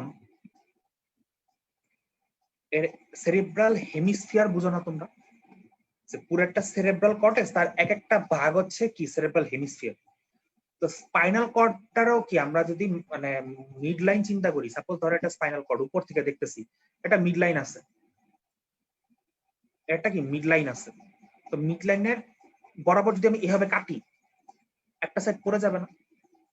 যেই সাইডটা পড়ে গেল, ওই সাইডটাকে আমরা কি বলবো, হেমিসেক্টেড হয়ে গেছে। স্পাইনাল কর্ডের এই ব্যাপারটাকে বলে হেমিসেকশন অফ স্পাইনাল কর্ড। কেন হতে পারে? বিভিন্ন ধরনের ইনজুরিতে হতে পারে, রোড অ্যাক্সিডেন্ট, স্ট্যাব ইনজুরি, এইসব কারণে কি স্পাইনাল হেমিসেকশন হতে পারে। হ্যাঁ, আমরা স্পাইনাল হেমিসেকশন চিন্তা করার সময় একটা সেগমেন্টে চিন্তা করি, যে হ্যাঁ থোরাসিক 10, হ্যাঁ, বা লাম্বার 3, এখানে একটা হেমিসেকশন হয়েছে। তো এখন তোমার কেউ ছুরি মারলো, সে তো লাম্বার 3 গুণে ছুরি মারবে। দেখা গেল যে দুইটা হেমিসেকশন একসাথে ড্যামেজ, মানে দুইটা সেগমেন্ট একসাথে ড্যামেজ হয়েছে। হ্যাঁ, তো সেক্ষেত্রে আমরা যেটা সবচেয়ে সিভিয়ার ড্যামেজ হয় সেটা থেকে ক্লিনিক্যাল কোরিলেশন করার চিন্তা করি। বাট ন্যাচারালি এখন আমরা আলোচনার সুবিধার্থে যে কোনো একটা সেগমেন্টে হেমিসেকশন হয়েছে এভাবে চিন্তা করবো। তো তখন ধরো সাপোজ আমার যে কোনো একটা লেভেলে, সাপোজ ধরো T10 এ আর থোরাসিক যে 10 যে স্পাইনাল সেগমেন্ট ভার্টিব্রাল সেগমেন্ট বলতেছি না, স্পাইনাল সেগমেন্ট, thoracic 10 যে স্পাইনাল সেগমেন্ট ওই বরাবর আমার অর্ধেকটা নষ্ট হয়ে গেছে, স্পাইনাল হেমিসেকশন হয়েছে। হ্যাঁ, তো কি হবে? thoracic 10 বরাবর আমার ডান সাইডে স্পাইনাল হেমিসেকশন হয়েছে, ডান সাইডে হয়েছে। আমাকে বলতেছে যে চেঞ্জ হবে 3 ধরনের। একটা হচ্ছে যেই লেভেলে হেমিসেকশন হয়েছে তার নিচে এক ধরনের চেঞ্জ, তার লেভেলে এক ধরনের চেঞ্জ, তার উপরে আরেক ধরনের চেঞ্জ। তার নিচের লেভেলে কি ধরনের চেঞ্জ হয় এটা সবচেয়ে এলাবোরেট। হেমিসেকশন ধরো thoracic 10 এর ডান সাইডে হয়েছে, তো চেঞ্জের মধ্যে সেন্সরি চেঞ্জ কি হবে? ডান সাইডের thoracic 10 স্পাইনাল সেগমেন্টের নিচে যত স্পাইনাল সেগমেন্ট আছে তাদের জন্য যত না ওর নিচের লেভেলে বডি যে পার্ট আছে তাদের সকল প্রকার ট্র্যাক্ট অফ গল আর ট্র্যাক্ট অফ বারডেকের সেন্সেশন নষ্ট হয়ে যাবে। কেন? আমরা জানি ট্র্যাক্ট অফ গল আর ট্র্যাক্ট অফ বার্ড কি সেম সাইডের সেন্স ক্যারি করে, যাই ক্যারি করে, ফাইন টাচ, এটা সেটা, ট্যাকটাইল, লোকালাইজেশন, ডিসক্রিমিনেশন। তো এই সেন্স গুলো হচ্ছে আমার, দেখো thoracic 10 এ যেহেতু কাটা পড়ছে ডান সাইডটা, তো ডান সাইডে তো নার্ভের আর কি যাওয়ার রাস্তাটা কাটা পড়ে গেছে। তো ট্র্যাক্ট অফ গল বা ট্র্যাক্ট অফ বারডেক যারা আছে ওরা হচ্ছে আমার আর উঠতে পারবে না, নার্ভের তো রাস্তা কাটা, তারা ওখানে স্টপ হয়ে যাবে। তো ওর নিচের যত ট্র্যাক্ট অফ গল বারডেক আছে তাদের সেন্সেশন আর আসবে না। হ্যাঁ, রাস্তা কেটে গেছে, তাহলে আমার সেম সাইডে ট্র্যাক্ট অফ গল আর ট্র্যাক্ট অফ বারডেক নষ্ট হয়ে যাবে, অপোজিট সাইডের কি নষ্ট হবে না। ঠিক আছে, অপোজিট সাইডের এই সেন্সেশন গুলো ঠিক থাকবে, thoracic 10 বরাবর বাম সাইডের গুলো ঠিক থাকবে, মানে তার নিচের অপোজিট গুলো ঠিক থাকবে। আচ্ছা, নষ্ট সেম সাইডে দেখো আমার যে স্পাইনোথ্যালামিক ট্র্যাক্ট গুলো আছে এন্টেরিয়র এবং ল্যাটারাল, তারা যে কাজগুলো করে পেইন, টেম্পারেচার, প্রেসার, হ্যাঁ, তারপরে হচ্ছে তোমার গ্রুপ টাচ, এইগুলা সেম সাইডে, ধরো ডান সাইডে কাটা গেছে না, ডান সাইডে ঠিক থাকবে। কারণ কি, আমার তো ডান সাইডের নার্ভ গুলো তো আমার সাইড চেঞ্জ করে বাম সাইড দিয়ে উঠবে, ওদের তো আর কাটা যাওয়ার চান্স নেই, ওরা তো কাটা গেলেই কি, ওরা তো অলরেডি আগেই সাইড চেঞ্জ করে ফেলছে, ওরা তো বাম সাইড দিয়ে যাবে। হ্যাঁ, কিন্তু যে ডান সাইড কাটা পড়ছে না, এরা তো বাম সাইডের ওই যে ওইগুলা ক্যারি করতো, ওই তোমার ওই sorry fruit touch, temperature, pressure. তো ডান সাইডে কাটা পড়ছে, ডান সাইডের যে স্পাইনোথ্যালামিক ট্র্যাক্টের সেন্স গুলা সেগুলো নষ্ট হয়ে যাবে। মোদ্দা কথা হলো সেম সাইডের ট্র্যাক্ট অফ গল বারডেক নষ্ট হয় ইনজুরির নিচের লেভেলে, আর অপোজিট সাইডে আমার হচ্ছে স্পাইনোথ্যালামিক ট্র্যাক্টের ফাংশন নষ্ট হয়ে যায়। আর মোটর অ্যাক্টিভিটি কি? মোটর অ্যাক্টিভিটি হচ্ছে প্যারালাইসিস হবে। কিরকম? আপার মোটর নিউরন টাইপ প্যারালাইসিস। এইটা আমি একটু পরে বলতেছি এটা কি জিনিস। আর এটা হচ্ছে তোমার ডান সাইডে যেটা বলছি কাটা পড়ছে, তাই সেম সাইডে আপার মোটর নিউরন প্যারালাইসিস হবে, আর অপোজিট সাইডে কোনো প্যারালাইসিস হবে না, অলমোস্ট কোনো প্যারালাইসিস হয় না। এই গেল আমার ইনজুরি হেমিসেকশনের নিচের লেভেলের কথা। হেমিসেকশনের লেভেলে কি হবে? হেমিসেকশনের লেভেলে কোনো সেন্সই থাকবে না, sensory change, total anaesthesia. Same সাইডে, অপোজিট সাইডে কিছু পেইন লস হতে পারে, এছাড়া কোনো অ্যানেস্থেসিয়া হয় না। মোটর চেঞ্জ কি হবে? মোটর চেঞ্জ হচ্ছে এখানে লোয়ার মোটর নিউরন প্যারালাইসিস হবে, এখানে হবে লোয়ার মোটর নিউরন প্যারালাইসিস। আর অপোজিট সাইডে কিচ্ছু হবে না, কিচ্ছু হবে না মানে কিচ্ছুই হবে না, একদম নীল। এ হচ্ছে আমার হেমিসেকশনের লেভেলের কাহিনী। আর হেমিসেকশন হচ্ছে উপরে, উপরে আসার আমি কিছু হয় না। উপরের কারণ হচ্ছে তোমার নার্ভের ফাইবার তো কাটা পড়ে, তো উপরের যে নার্ভ এন্ডিং গুলার মাথাটা একটু ইরিটেটেড হয়, তো হাইপার এস্থেসিয়া হয়, একটু বেশি মনে করো যে ইরিটেট ফিল হয়, যে কিছু হইলেই মনে হয় যে কি নাকি, হাইপার এস্থেসিয়া বলে এটাকে, হাইপার এস্থেসিয়া। আর হচ্ছে অপোজিট সাইডেও রেফার হাইপার এস্থেসিয়া হলেও হতে পারে, এই হচ্ছে কথা। বুঝতে পারছো? এটাই হচ্ছে আমার এই হেমিসেকশন, স্পাইনাল হেমিসেকশনের কাহিনী ছিল। ব্রাউন সিগার সিনড্রোমটা আমি আজকে আর পড়াবো না, অনেক উল্টাপাল্টা লাগবে, একদিনে এত লোড নিতে পারবো না। রিটেনে দিয়ে আমি ব্রাউন সিগার সিনড্রোমটা নিয়ে ওদিন কথা বলবো। এটা মূলত এই হেমিসেকশনের সাথে রিলেটেড একটা কেস, ব্রাউন সিগার সিনড্রোম, তো এটা আমরা ওদিন বলবো। এখন আমরা যেটা বলে স্পাইনাল কর্ড থেকে বিদায় নিব, এটা হচ্ছে আপার মোটর নিউরন আর লোয়ার মোটর নিউরন। আল্লাহ রাস্তা বাবা, এবার তোমরা আমাকে বলো যে এটা কি। আপার মোটর নিউরন হচ্ছে সেই সকল নিউরন যারা আসে হচ্ছে সেরেব্রাল কর্টেক্স আর ব্রেইনস্টেম থেকে, যাদের একজন হচ্ছে ডিসেন্ডিং মোটর ট্র্যাক্ট ফর্ম করে এবং লোয়ার মোটর নিউরনকে অ্যাক্টিভেট করে। কয়েকটা কথা, neurons in the cerebral cortex and brainstem, cerebral cortex এবং ব্রেইনস্টেমের নিউরন যাদের অ্যাকশনস অফ হুইচ, যাদের অ্যাকশন ফর্ম করে ডিসেন্ডিং মোটর ট্র্যাক্ট এবং যারা অ্যাক্টিভেট করে কাদেরকে, লোয়ার মোটর নিউরনকে। এটার হচ্ছে বলা হচ্ছে আপার মোটর নিউরন। যেমন pyramidal cell is an example of upper motor neuron. ঠিক আছে, কারণ পিরামিডাল সেল হচ্ছে আমার সেরেব্রামের সেল। এখান থেকে যে ফাইবার গুলা বের হয় তারা হচ্ছে pyramidal tract, descending motor tract form করে এবং আলটিমেটলি পিরামিডাল ট্র্যাক্ট গুলা কি আমার লোয়ার মোটর নিউরনকে কন্ট্রোল করে। সো এরা হচ্ছে এক্সাম্পল। লোয়ার মোটর নিউরনটা কি? স্পাইনাল এবং ক্রেনিয়াল মোটর নিউরন, মাথার থেকে যে সকল মোটর নিউরন বের হয়। মোটর নিউরন কি? যে নিউরনগুলা মোটর অ্যাক্টিভিটি কমান্ড করে। আমরা আগের দিন বলছিলাম যে যে সকল নিউরন আমার সিএনএস থেকে বের হয়, সরি, যে সকল নিউরন আমার সিএনএস থেকে বের হয় কোনো মাসলে বা কোনো টিস্যুতে যাবে, মেইনলি মাসলে যাবে, মাসলে যে কোনো মোটর অ্যাক্টিভিটি কমান্ড করবে তারা হচ্ছে মোটর নিউরন। তো সিএনএস থেকে যে সকল মোটর নিউরন গুলা বের হয় এবং ক্রেনিয়াম থেকে, ব্রেইন থেকে সরাসরি যে সকল মোটর নিউরন গুলা বের হয়, যেমন অকুলোমোটর নিউরন, হ্যাঁ, তারপরে হচ্ছে আর কি বলবো, অলফ্যাক্টরি অকুলোমোটর, তারপরে হচ্ছে ভুলে গেছি নামগুলো, অকুলোমোটর, যাক। তো অকুলোমোটর একটা এক্সাম্পল, যেটা সরাসরি একটা মোটর নিউরন। ঠিক আছে, তারপরে ফেসিয়াল যে নার্ভের কিছু মানে ব্রাঞ্চ আছে, একটা ব্রাঞ্চ আছে কি মোটর ব্রাঞ্চ, হ্যাঁ। তো ওর এই ধরনের যে মোটর নিউরন গুলো আছে, প্লাস হচ্ছে সিএনএস থেকে তো অলওয়েজ মোটর নিউরন বের হচ্ছেই। তো এরা হচ্ছে লোয়ার মোটর নিউরন। কেন? এরা হচ্ছে সিএনএস কে লিভ করে এবং ডাইরেক্টলি স্কেলেটাল মাসল কি ইনার্ভেট করে। ঠিক আছে, এদেরকে বলা হয় লোয়ার মোটর নিউরন। এদেরকে কন্ট্রোল করে কারা? আপার মোটর নিউরন। হ্যাঁ, এখন এদের অ্যাক্টিভিটি সম্বন্ধে আমরা জানবো। আমরা অলরেডি বলে ফেলছি এরা একজন একজনের কন্ট্রোল করে।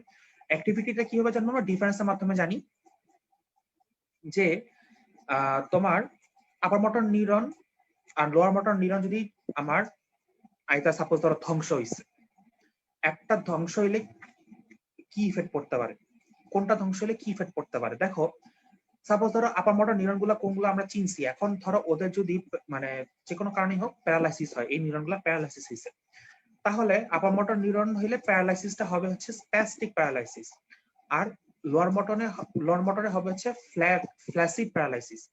এই দুটো শব্দের অর্থ কি? শুনো, প্যারালাইসিসটা হচ্ছে মাসলের সাথে সম্পর্কিত। মাসল অ্যাক্টিভিটি বন্ধ হয়ে যাওয়াই হচ্ছে কি প্যারালাইসিস। ঠিক আছে, এখন মাসল অ্যাক্টিভিটি বন্ধ দুইভাবে হতে পারে। এটা হাইপার কন্ট্রাক্টেড হয়ে বন্ধ হয়ে গেছে, এটা আর ছোড়ে না, এটারে বলে স্প্যাস্টিক প্যারালাইসিস। এটা কখনো হয় আপার মোটর নিউরনের লেশন হইলে। এই ঘটনাটাকে বলা হয় রিলিজ ফেনোমেনন। আমি কিছুক্ষণ আগে বলিনি রিলিজ ফেনোমেননটা কি। ধরো যে কোনো কারণে যদি ডিসেন্ডিং মোটর ট্র্যাক্ট নষ্ট হয়ে যায়, তখন আপার মোটর নিউরন গুলা মানে ডিসেন্ডিং ট্র্যাক্টের লোয়ার মোটর নিউরনের উপর কোনো এফেক্ট থাকে না। ফলে কি হয়, মাসল এই যে এফেক্ট থাকে না, তখন হচ্ছে লোয়ার মোটর নিউরন নিজের মতো করে কি ডিসচার্জ হতে থাকে। হ্যাঁ, তারা হচ্ছে মাসল গুলাকে হাইপার কন্ট্রাক্টেড করে ফেলে, হ্যাঁ, এক্সেসিভ কন্ট্রাকশন করে ফেলে। এই ঘটনাটাকে বলা হয় রিলিজ ফেনোমেনন, কারণ লোয়ার মোটর নিউরন তখন আপার মোটর নিউরনের কন্ট্রোল থেকে রিলিজ হয়ে যায়, মুক্ত হয়ে যায়, এই জন্য এটাকে বলে রিলিজ ফেনোমেনন। ঠিক আছে, তো আপার মোটর নিউরনের লেশন হয়েছে জন্য এই প্যারালাইসিসটা হবে স্প্যাস্টিক প্যারালাইসিস। আর লোয়ার মোটর নিউরন যদি লেশন হয়, আপার মোটর নিউরন ঠিক আছে, সে লোয়ার মোটর নিউরনকে কন্ট্রোল করতেছে, কিন্তু আমার আলটিমেটলি মাসলে সরাসরি কোন ইনারভেশনটা হয়? লোয়ার মোটর ইনারভেশন হয়। তো আমার যদি একেবারেই লোয়ার মোটর নিউরনে কোনো কিছু না থাকে, মাসল পুরো ঢিলা হয়ে যাবে। ঠিক আছে, মাসলে কোনো কন্ট্রাকশনই হবে না, পুরো ঢিলা হয়ে যাবে, ফ্ল্যাসিড হয়ে যাবে, এই জন্য এটাকে বলা হয় ফ্ল্যাসিড প্যারালাইসিস। আচ্ছা, যেহেতু আপার মোটর লেশনে স্প্যাস্টিক প্যারালাইসিস হয়, তাই ডিপ রিফ্লেক্স যেগুলো আছে, আমার knee jerk, ankle jerk, bicep jerk, এই ডিপ রিফ্লেক্স গুলো কি হবে? এক্সাজারেটেড হবে। হ্যাঁ, মানে মনে করো যে সাপোজ নি জার্ক যেটা বাড়ি দিলে হাঁটুটা একটু মানে পাটা দোলে উপরের দিকে উঠে আসে, এক্সাজারেটেড নি জার্কে কি হবে? জোরে একটা লাথি মারে পেশেন্ট।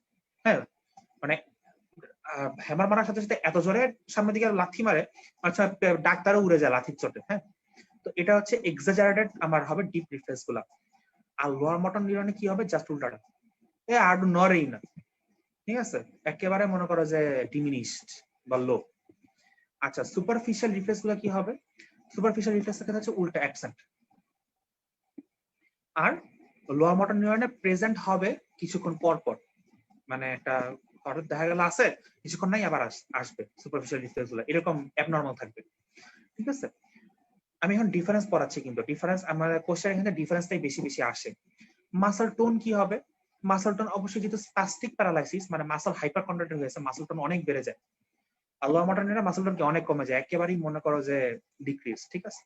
তারপরে হচ্ছে তোমার বলি হচ্ছে বেবিনস্কি সাইন, এটা আমি আলাদাভাবে বলতেছি। বেবিনস্কি সাইন আপার মোটর নিউরনের ক্ষেত্রে প্রেজেন্ট থাকে বা এক্সটেন্সর টাইপ হয়, আর লোয়ার মোটর নিউরনে অ্যাবসেন্ট থাকে বা ফ্লেক্সর টাইপ হয়, ঠিক আছে। এরপরে হচ্ছে ক্লোনাস। ক্লোনাস হচ্ছে প্রেজেন্ট বা অ্যাবসেন্ট। ক্লোনাস নিয়ে এখন তোমাদের কিছু জিজ্ঞেস করবো না, ক্লোনাস এন্টায়ারলি থার্ড ইয়ারের পড়াশোনা, ক্লিনিক্যাল পড়াশোনা, ওয়ার্ডে গেলে শিখবা, তো ওখানে তোমরা ক্লোনাস পড়ো, এখন দরকার নেই। পাওয়ার, মাসল পাওয়ারের ক্ষেত্রে কি সমস্যাটা হয়? মাসল পাওয়ারের ক্ষেত্রে লোয়ার মোটর নিউরন যদি লেশন হয় তাহলে জেনারেলি সকল মাসেলের পাওয়ার কমে যায়, উইক হয়ে যায়। কিন্তু আপার মোটর নিউরনের লেশন হয় তখন কি হয়, আমাদের যে অ্যান্টাগনিস্টিক পেয়ার গুলো আছে, ফ্লেক্সর, এক্সটেনসর, ঠিক আছে, আপার মোটর নিউরনের লেশন হলে আপার লিম্বস এর ক্ষেত্রে আমার দেখা যায় এক্সটেনসর মাসল গুলো কি উইক হয়ে যায়, আর লোয়ার লিম্বের ক্ষেত্রে ফ্লেক্সর মাসল গুলো হচ্ছে কি উইক হয়ে যায়। হ্যাঁ, আর কোঅর্ডিনেশন আমার দুই ক্ষেত্রে কি কমে যায়। সো এটা আলাদাভাবে বলার কিছু নাই। এই ছিল আমার পার্থক্যগুলো, বুঝতে পেরেছো? এই ছিল আমার পার্থক্যগুলো। এখন আমি তোমাকে যেটা বলবো সেটা হচ্ছে বেবিনস্কি সাইন। বেবিনস্কি সাইনটা আমি ওই আগেই বলা উচিত ছিল, বাট আমি তোমাদেরকে এটার সাথে রিলেট করে বলবো দেখে বলি না। বেবিনস্কি সাইনটা হচ্ছে এটা আমরা তো প্লান্টার রিফ্লেক্স বুঝি, ঠিক আছে। প্লান্টার রিফ্লেক্সের ক্ষেত্রে কি হয় যে আমার রিফ্লেক্সের ইনিশিয়েশনটা করা হলে আঙ্গুলগুলা প্লান্টার ফ্লেকশন করে এবং মানে পাটা প্লান্টার ফ্লেকশন করে এবং আঙ্গুলগুলা কি প্রক্সিমেটেড হয়ে যায়, একসাথে হয়ে যায়। বেবিনস্কি সাইনের ক্ষেত্রে যেটা হবে, তুমি সেম টাইপের ইনিশিয়েট করলে আমার উল্টা ঘটনাটা ঘটবে, পা প্লান্টার ফ্লেকশন না হয় ফুটটা ডরসাল ফ্লেকশন হবে এবং ফ্যানিং আউট অফ টোজ, আঙ্গুলগুলো না ছড়ায় যাবে চারিদিকে। হ্যাঁ, এই ঘটনাটাকে বলা বেবিনস্কি সাইন। বেবিনস্কি সাইন প্রেজেন্ট হয় যদি আপার মোটর নিউরন লেশন হয়, তখনই হচ্ছে কি বেবিনস্কি সাইন আমরা বলি positive. Babinski sign is a pathological reflex. It is only present in case of upper motor neuron lesion. এখন কথা হচ্ছে বেবিনস্কি সাইন কি শুধুই প্যাথোলজিক্যাল? তোমাকে জিজ্ঞেস করতে পারে ভাইবাতে। Babinski sign is not always pathological. Child up to 1 year of age তাদের ক্ষেত্রে বেবিনস্কি সাইন থাকতে পারে। কেন? এই যে আপার মোটর নিউরন, এই যে ডিসেন্ডিং ট্র্যাক্ট, এরা কি মাইলিনেটেড ট্র্যাক্ট, এই ট্র্যাক্টের মাইলিনেশন হতে হয়। এখন এই যে মাইলিনেশনটা না হলে এই ট্র্যাক্টটা পুরোপুরি কি ডেভেলপ করে না। একটা বাচ্চার জন্মের পর 1 বছর পর্যন্ত বয়স লাগে এই ট্র্যাক্টটা কি মাইলিনেটেড হতে। তো এই জন্য 1 বছর বয়স পর্যন্ত তুমি যদি প্লান্টার রেসপন্সটা দেখতে চাও, তোমার প্লান্টার রেসপন্সে বেবিনস্কি সাইন দেখাবে। হ্যাঁ, কিন্তু 1 বছর পর্যন্ত বাচ্চাদের যদি এরকম প্লান্টার রেসপন্স যদি আমরা টেস্ট করি তাহলে তাদের ক্ষেত্রে বেবিনস্কি সাইন পাওয়া যায়, সেটাকে বলা হয় ফিজিওলজিক্যাল বেবিনস্কি সাইন, ঠিক আছে। এছাড়া আদারওয়াইজ সব ক্ষেত্রে কি আমার Babinski sign is pathological for upper motor neuron lesion. এই আগে শোনো, কারণ তখন বাচ্চাদের ক্ষেত্রে আপার মোটর নিউরন তোমার মাইলিনেট না হওয়ার কারণে তোমার এক্সট্রাপিরামিডাল ট্র্যাক্ট গুলো হচ্ছে এখানে আপার হ্যান্ড নেয়। হ্যাঁ, এবং ওরা যে রিফ্লেক্সটা মানে ক্রিয়েট করে ওটাকে বলে উইথড্রয়াল রিফ্লেক্স। উইথড্রয়াল রিফ্লেক্স আমরা অলওয়েজ বলি যে উইথড্রয়াল রিফ্লেক্সটা হচ্ছে সেন্সেশন থেকে দূরে যাওয়ার প্রক্রিয়া। তোমার পায়ের পাতার দিকে দিচ্ছে, তো এই জন্য আমার পাটা ডরসি ফ্লেকশন করে, যে আমার ইয়া থেকে দূরে সরে যায় এবং আঙুলগুলো ছড়ায় যায়, এই আর কিছু না। তো এটা মোটামুটি আমি আজকে স্পাইনাল কর্ডে অনেকটা সময় নিয়ে ফেললাম, কারণ আমার কিছু করার ছিল না এখানে এত বেশি পড়াশোনা। এখন আমি যে টপিকগুলো বলবো এখানে ছোট করে আমি বলে যাব যে ফাংশনাল ইয়া এবং ফাংশনাল কম্পোনেন্ট এবং ফাংশনাল আমি বলে যাব। প্রথমে সেরিবেলামটা বলি। সেরিবেলামটা আমি একটু জাস্ট বলবো, আমি এটা আজকে পড়াবো না। সেরিবেলামটা আমি এক্সক্লুসিভলি রিটেনের জন্য রাখতেছি, আমার নেক্সট ক্লাসটা রিটেন ক্লাস। সেরিবেলামের দুটো কোশ্চেন আছে, একটা হচ্ছে how does cerebellum control voluntary movement, অথবা error control mechanism of cerebellum. এটা হচ্ছে এক্সক্লুসিভলি রিটেনার কোশ্চেন এবং এটা ডায়াগ্রাম ছাড়া পড়ানোটা একদমই পসিবল না, ঠিক আছে। এই জন্য এটা ডায়াগ্রাম দিয়ে আমি পড়াবো। আর সেরিবেলামের আরেকটা কোশ্চেন থাকে হচ্ছে সেরিবেলার লেশন হইলে আমার কি কি ডিজিজ, কি কি ক্লিনিক্যাল সাইন দেখা যায়। হ্যাঁ, 10-12টা আছে, আমি বলবো প্রত্যেকটা বুঝাই দিব, তোমরা যে কটা মনে রাখতে পারো। তো সেরিবেলামটা আমি এই জন্য রাখলাম। এখন আমি যেটুকু একটু বাকিগুলো বলে যাবো সেটা হচ্ছে হাইপোথ্যালামাস। হাইপোথ্যালামাসটা কি? আমরা জানি হাইপোথ্যালামাসটা কি আসলে, সংজ্ঞাটা আমরা অ্যানাটমিতে দেখবো, সংজ্ঞাটা হাইপোথ্যালামাস লাগে না। আমরা জানি হাইপোথ্যালামাসে 12টা নিউক্লিয়াস আছে। হাইপোথ্যালামাস থেকে ফিজিওলজিতে যেটা বেশি বেশি লাগে, ভাইবাতে হাইপোথ্যালামাস থেকে খুব একটা কোশ্চেন ধরে না, লাগে হচ্ছে ফাংশন গুলা।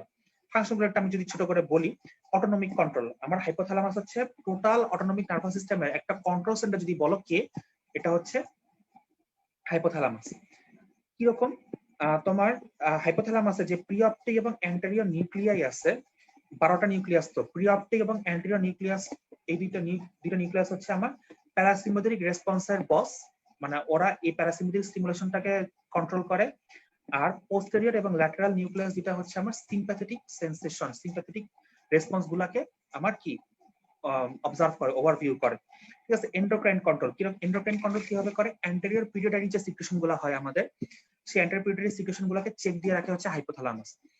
এদের নিজস্ব কিছু সিক্রেশন আছে হাইপোথ্যালামাসের, যেমন কি আমার হাইপোথ্যালামাসের সুপ্রাঅপটিক ও প্যারাভেন্ট্রিকুলার নিউক্লিয়াই কি প্রডিউস করে? এডিএইচ আর হচ্ছে অক্সিটোসিন। এরা হচ্ছে হাইপোথ্যালামাস থেকে রিলিজ হয়। টেম্পারেচার রেগুলেশন করে হাইপোথ্যালামাস, এন্টায়ারলি আমাদের টেম্পারেচার রেগুলেশনের সাথে জড়িত। হ্যাঁ, অ্যান্টেরিয়র নিউক্লিয়াস যেটা হাইপোথ্যালামাসের, এটা হচ্ছে হিট রেসপন্সে আমার করে, আর পোস্টেরিয়র নিউক্লিয়াস যেটা সেটা হচ্ছে কোল্ড রেসপন্স করে। আমরা এই হিট রেগুলেশনটা রিটেনের দিনেই আমরা আলোচনা করবো ইনশাল্লাহ। আমাদের যে সেকেন্ড রিটেন ক্লাসটা হবে সেই রিটেন ক্লাস আমরা ইনশাল্লাহ হিট রেসপন্সের ম্যাক্সিমাম কোশ্চেন হচ্ছে রিটেন বেসড কোশ্চেন, তো আমরা ওখানেই দেখার চেষ্টা করব। আর হচ্ছে regulation of food and water intake. দেখো ল্যাটারাল নিউক্লিয়াসটাকে আমরা বলি হাইপোথ্যালামাসের হাঙ্গার সেন্টার, কারণ ওটা হচ্ছে আমাদের খিদার উদ্রেক ঘটায়। ল্যাটারাল নিউক্লিয়াস আমরা বুঝতে পারে যে স্টমাক খালি, শরীরে খাবার লাগবে, এটা ওরা বুঝতে পারে। আর মিডিয়াল নিউক্লিয়াসটাকে আমরা বলি হচ্ছে স্যাটিইটি সেন্টার, মানে সন্তোষ সেন্টার, মানে কিছুক্ষণ খাওয়ার পরে আমাদের মনে হচ্ছে হ্যাঁ পেট ভরে গেছে, খাবো না। তো এই যে ভরে গেছে খাবো না সেন্সেশনটা ক্রিয়েট হয় হচ্ছে আমার ওই মিডিয়াল নিউক্লিয়াস থেকে। তো এটা হচ্ছে regulation of food and water intake. পরে ইমোশন এন্ড বিহেভিয়ার কন্ট্রোল করে। লিম্বিক সিস্টেমের সাথে হাইপোথ্যালামাস মিলে আমাদের ইমোশন বিহেভিয়ার কন্ট্রোল করতে সাহায্য করে। আচ্ছা, সার্কাডিয়ান রিদম, আমাদের বডিতে কিছু সার্কাডিয়ান রিদম আছে যেগুলো কি বডি টেম্পারেচার, হ্যাঁ, তারপর হচ্ছে অ্যাড্রেনোকর্টিক্যাল অ্যাক্টিভিটি, ইওসিনোফিল কাউন্ট, স্লিপ, এই সার্কাডিয়ান রিদম গুলা মেইনটেইন করা হচ্ছে কি আমাদের হাইপোথ্যালামাস। এজন্য ঘুমের ব্যাঘাত ঘটলে কি আমাদের নার্ভাস সিস্টেমের উপর চাপ পড়ে। এজন্য ছোট বন্ধুরা ঘুমের অনিয়ম করিও না দয়া করে, বেশি কথা বলার সুযোগ নাই। থ্যালামাস থেকে থ্যালামাসের ফাংশন পড়তে হয়, এটা স্নেলের নিউরন অ্যানাটমিতে যা আছে ওইটাই, এজন্য আমি আলাদাভাবে বলবো না। এরপর আমি যেটা বলবো সেটা হচ্ছে সিএসএফ টা আমি একটু বলবো যে সিএসএফ টা হচ্ছে একটা clear colourless modified tissue fluid. CSF টা is a kind of tissue fluid. CSF কিন্তু আলাদা কোনো কিছু না। কেন টিস্যু ফ্লুইড? এটা সেরেব্রাল ভেন্ট্রিকলে থাকে, স্পাইনাল কর্ডে থাকে এবং সাবঅ্যারাগনাইড স্পেসে থাকে। এটা কারণ না, এটা কারণ না। কারণটা হচ্ছে এটা ফরমেশনটা দেখো, ফরমেশনটা কোথা থেকে ফরমেশন হয় এটা তোমার ভাইবার জন্য এবং অবজেক্টিভের জন্য ইম্পর্টেন্ট। যে it is formed by secretion and filtration of plasma in the choroid plexus of the lateral third and fourth ventricle of brain. Yes, a choroid plexus of lateral third and fourth ventricle of brain হচ্ছে এটা origin, CSF এর origin. Formation এখানে হয়, সাথে আমার এপেনডাইমাল sell এবং কিছু brain substance থেকেও এটা সিনথেসিস হয়ে থাকে। তো এই হচ্ছে আমার সিএসএফ, এবং সিএসএফ এর সার্কুলেশন পাথওয়েটা আমার লাগে। সার্কুলেশন পাথওয়েটা স্নেল থেকেই পড়বা, অ্যানাটমিতে যেটা পড়ো ওইটাই এখানে চালাবা, কিচ্ছু না। এই পাথওয়েটা আমি ইনশাআল্লাহ রিটেনের দিন ওই ছবিটা এনে তোমাদের একটু দেখায় বোঝানোর চেষ্টা করবো। এবার হচ্ছে লিম্বিক সিস্টেম। দেখো লিম্বিক সিস্টেমটা কি? লিম্বিক সিস্টেমটা হচ্ছে একটা পার্ট অফ ব্রেইন যেটা ইমোশন, বিহেভিয়ার, ড্রাইভ, মোটিভেশন, আমাদের এই যে জিনিসগুলো আমাদের, আমরা যে প্রচুর মোটিভেশনাল বক্তৃতা শুনি, হ্যাঁ, আমাদের যে কোনো গান শুনলে হ্যাঁ অনেক ইমোশন বেড়ে যায়। তো লিম্বিক সিস্টেম হচ্ছে এটার পিছিয়ে দায়ী। লিম্বিক সিস্টেম কি নিয়ে ফর্ম হয় এটা খুব ইম্পর্টেন্ট। হ্যাঁ, subcallosal gyrus, cingulate gyrus, parahippocampal gyrus, hippocampal formation, অ্যামিগডালার নিউক্লিয়াস, মেমোরারি বডি আর অ্যান্টেরিয়র থ্যালামিক নিউক্লিয়াস। এই যে কঠিন কঠিন 7টা নাম বললাম, এদের নিয়ে হচ্ছে লিম্বিক সিস্টেম। এই পার্টের নামগুলো জানাই, এখান থেকে পড়া, এখান থেকে আর তেমন কোনো পড়া নাই। আরেকটা পড়া হচ্ছে ফাংশন। দেখো অলরেডি বলে ফেলছি, ইমোশন বিহেভিয়ার কন্ট্রোল করে, ঠিক আছে, কার সাথে মিলে? হাইপোথ্যালামাসের সাথে মিলে। সেক্সুয়াল বিহেভিয়ার কন্ট্রোল করে, মোটিভেশন কন্ট্রোল করে, ইমার্জ করে। তারপর হচ্ছে মেমোরি, সবচাইতে ইম্পর্টেন্ট ফাংশন। এই লিম্বিক সিস্টেমের পার্ট হচ্ছে প্যারাহিপ্পোক্যাম্পাল জাইরাস আর হিপ্পোক্যাম্পাল ফর্মেশন। এই দুটো মিলে হচ্ছে হিপ্পোক্যাম্পাস। এই হিপ্পোক্যাম্পাস পার্টটা হচ্ছে আমাদের শর্ট টার্ম মেমোরিকে, আমরা ধরো কোনো একটা কিছু দেখলাম, কোনো একটা কিছু শুনলাম, কোনো একটা কিছু জানলাম, এটাকে যদি আমরা বারবার চর্চা করি, আমরা যে একবার পড়লে ভুলে যাই, কারণ আমাদের ম্যাক্সিমাম মেমোরি হচ্ছে কি শর্ট টার্ম মেমোরি। মেমোরি দুই ধরনের, একটা শর্ট টার্ম মেমোরি, 3 ধরনের, short term memory, intermediate memory আর long term memory. Short term আর ইন্টারমিডিয়েট টার্মকে যদি তুমি লং টার্মে কনভার্ট করতে চাও, তোমাকে কোনো একটা জিনিস বেশি বেশি দেখতে হবে, শুনতে হবে, কি আর কি জানতে হবে। এই জন্য আমি কি বারবার পড়ি, মেডিকেল পড়াগুলো আমরা বারবার পড়ি। এজন্য কি হয়, আমাদের লিম্বিক সিস্টেমের হিপ্পোক্যাম্পাস এটা বারবার ইনফোটা নেয়, নিয়ে এটাকে লং টার্ম মেমোরিতে কনভার্ট করে। তাই লিম্বিক সিস্টেমের one of the most important function হচ্ছে এটাকে শর্ট টার্ম মেমোরিকে লং টার্ম মেমোরিতে কি ক্রিয়েট করে।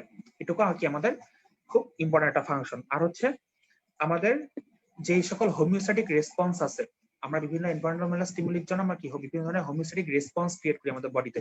Physiology is about homeostasis. তো হোমিওস্ট্যাসিসের একটা কি রেগুলেটরি সেন্টার হিসেবে মাঝে মধ্যে লিম্বিক সিস্টেম কাজ করে। তো এই হচ্ছে আমার লিম্বিক সিস্টেম গেল। এরপর হচ্ছে কি বেসাল গ্যাংলিয়াতে একটু বলবো। বেসাল গ্যাংলিয়াটা হচ্ছে আমার it is a collection of grey matter, যেটা কোথায় থাকে, ইচ সেরিব্রাল হেমিস্ফিয়ারে একটা করে থাকে বেসাল গ্যাংলিয়া। বেসাল গ্যাংলিয়াতে 5টা নিউক্লিয়াস আছে। বেসাল গ্যাংলিয়া কি নিয়ে ফর্ম হয়, তোমাকে ফরমেশনটা খুব জিজ্ঞাসা করে, ঠিক আছে। অ্যানাটমি তো খুবই জিজ্ঞাসা করে, ফিজিওলজিতে ফিজিওলজিক্যাল অ্যানাটমি হিসেবে জিজ্ঞাসা করলেও করতে পারে। সেগুলো কি chordate nucleus, putamen, Globus প্যালিডাস, সাবথ্যালামিক nucleus আর হচ্ছে সাবস্টেন্সিয়া নাইগ্রা। এই 5টা নাম। এবং এদের ফাংশনটা কি, ফাংশনটা হচ্ছে দেখো একটা কথা মনে রাখবা, সাপোজ তুমি আমার যে থাপ্পড় মারবা, সাপোজ তুমি আমার একটা মাইট দিবা, মাইট দেওয়ার জন্য তুমি যে হাতটাকে উঁচা করে পিছে নিচ্ছ না পজিশন মতো, এই পজিশন মতো নেওয়ার কাজটাই করা হচ্ছে বেসাল গ্যাংলিয়া। মানে planning and programming of movement, তুমি একটা মুভমেন্ট করবা সেটা কিভাবে করবা, কত স্পিডে করবা, কত ফোর্সে করবা, কি পজিশনে প্রক্রিয়া করবা, সেটার প্রোগ্রামিংটা করা হচ্ছে কি বেসাল গ্যাংলিয়া। এজন্যই বলা হয় যে planning and programming of movement, prepare for of movement, এই কাজগুলো করা হচ্ছে আমার বেসাল গ্যাংলিয়া। বেসাল গ্যাংলিয়া যদি সমস্যা হয় আমার কি কি ধরনের ডিসঅর্ডার হতে পারে, একটা হচ্ছে হাইপারকাইনেটিক ডিসঅর্ডার। আমরা খেয়াল করছি কিনা এই যে ফেসবুকে একটা অন্ধ লোক, হ্যাঁ ওই যে একটা বেঞ্চে বসে, বিলাল নাম করা একটা ভদ্রলোক একটা বেঞ্চে বসে এরকম চোখ বন্ধ একটা কম্বল মতো একটা তবলার মতো পারকাশন বাজায়, হ্যাঁ তার গান নিয়ে ফেসবুকে অনেক মিম বানানো হয়েছে। হ্যাঁ, তো ওই যে লোকটা, ওই লোকটা কিন্তু এই বেসাল গ্যাংলিয়ার ডিজিজে আক্রান্ত, তার কিন্তু এই হাইপারকাইনেটিক ডিসঅর্ডার আছে, সে কিন্তু তার 2টা হাতকে ঠিকমতো ধরে রাখতে পারে না, তার হাত 2টা এরকম করা অলওয়েজ। হ্যাঁ দেখো আমি যে ইয়েগুলো পড়ি, একটা হচ্ছে কোরিয়া, কোরিয়া মানে নর্থ কোরিয়া সাউথ কোরিয়া না, CHORE কোরিয়া। কোরিয়া হচ্ছে র্যাপিড ইনভলান্টারি ড্যান্সিং মুভমেন্ট, ঠিক আছে। অ্যাথেটোসিস যদি বলো, অ্যাথেটোসিস হচ্ছে কন্টিনিউয়াস স্লো রিডিং মুভমেন্টস, আর ব্যালিজম হচ্ছে ইনভলান্টারি ফ্লেইলিং ইন্টেন্স এবং ভায়োলেন্ট মুভমেন্ট। দেখো ওই লোকটা কিন্তু তাই করতো, ইনভলান্টারি ইন্টেন্স ভায়োলেন্ট মুভমেন্ট এরকম এরকম করতে অলওয়েজ। হ্যাঁ মানে তোমার কোনো রিদম নাই, কোনো ইয়া নাই, আজ হাত 2টা এরকম করতেছে, তো ও হচ্ছে ব্যালিজম আক্রান্ত। হ্যাঁ ওই এই হাইপারকাইনেটিক ডিসঅর্ডার আক্রান্ত, বেসিক্যালি তার একটু প্রবলেম আছে, but still he is very talented. তো হাইপোকাইনেটিক ডিসঅর্ডার কি হতে পারে বেসিক্যালি, যে আমার একাইনেশিয়া মানে মাসেলের মুভমেন্ট করতেই সমস্যা হচ্ছে, একাইনেশিয়া। আর ব্র্যাডিকাইনেশিয়া মুভমেন্ট খুব স্লো, রিদম ঠিক আছে কিন্তু মুভমেন্ট খুব স্লো, এটা হচ্ছে ব্র্যাডিকাইনেশিয়া। আর হতে পারে পার্কিনসন্স ডিজিজ, আর হতে পারে কি হান্টিংটনস ডিজিজ। এগুলো হচ্ছে basal ganglia disease. Parkinson disease physiology তো ধরে না, এটা অ্যানাটমিতেই বেশি ধরে। হান্টিংটন নিয়ে আমি খুব একটা কোনো কাউকে ধরতে দেখিনি। এগুলো হচ্ছে মেইনলি ডিজিজ, তো ডিজিজ অ্যাকচুয়ালি ফার্স্ট ইয়ারে মানে খুব ভালো পারলে ধরে, না হলে খুব একটা ধরে না। আর লাস্টে একটু বলবো, এটা হচ্ছে রেটিকুলার ফরমেশন।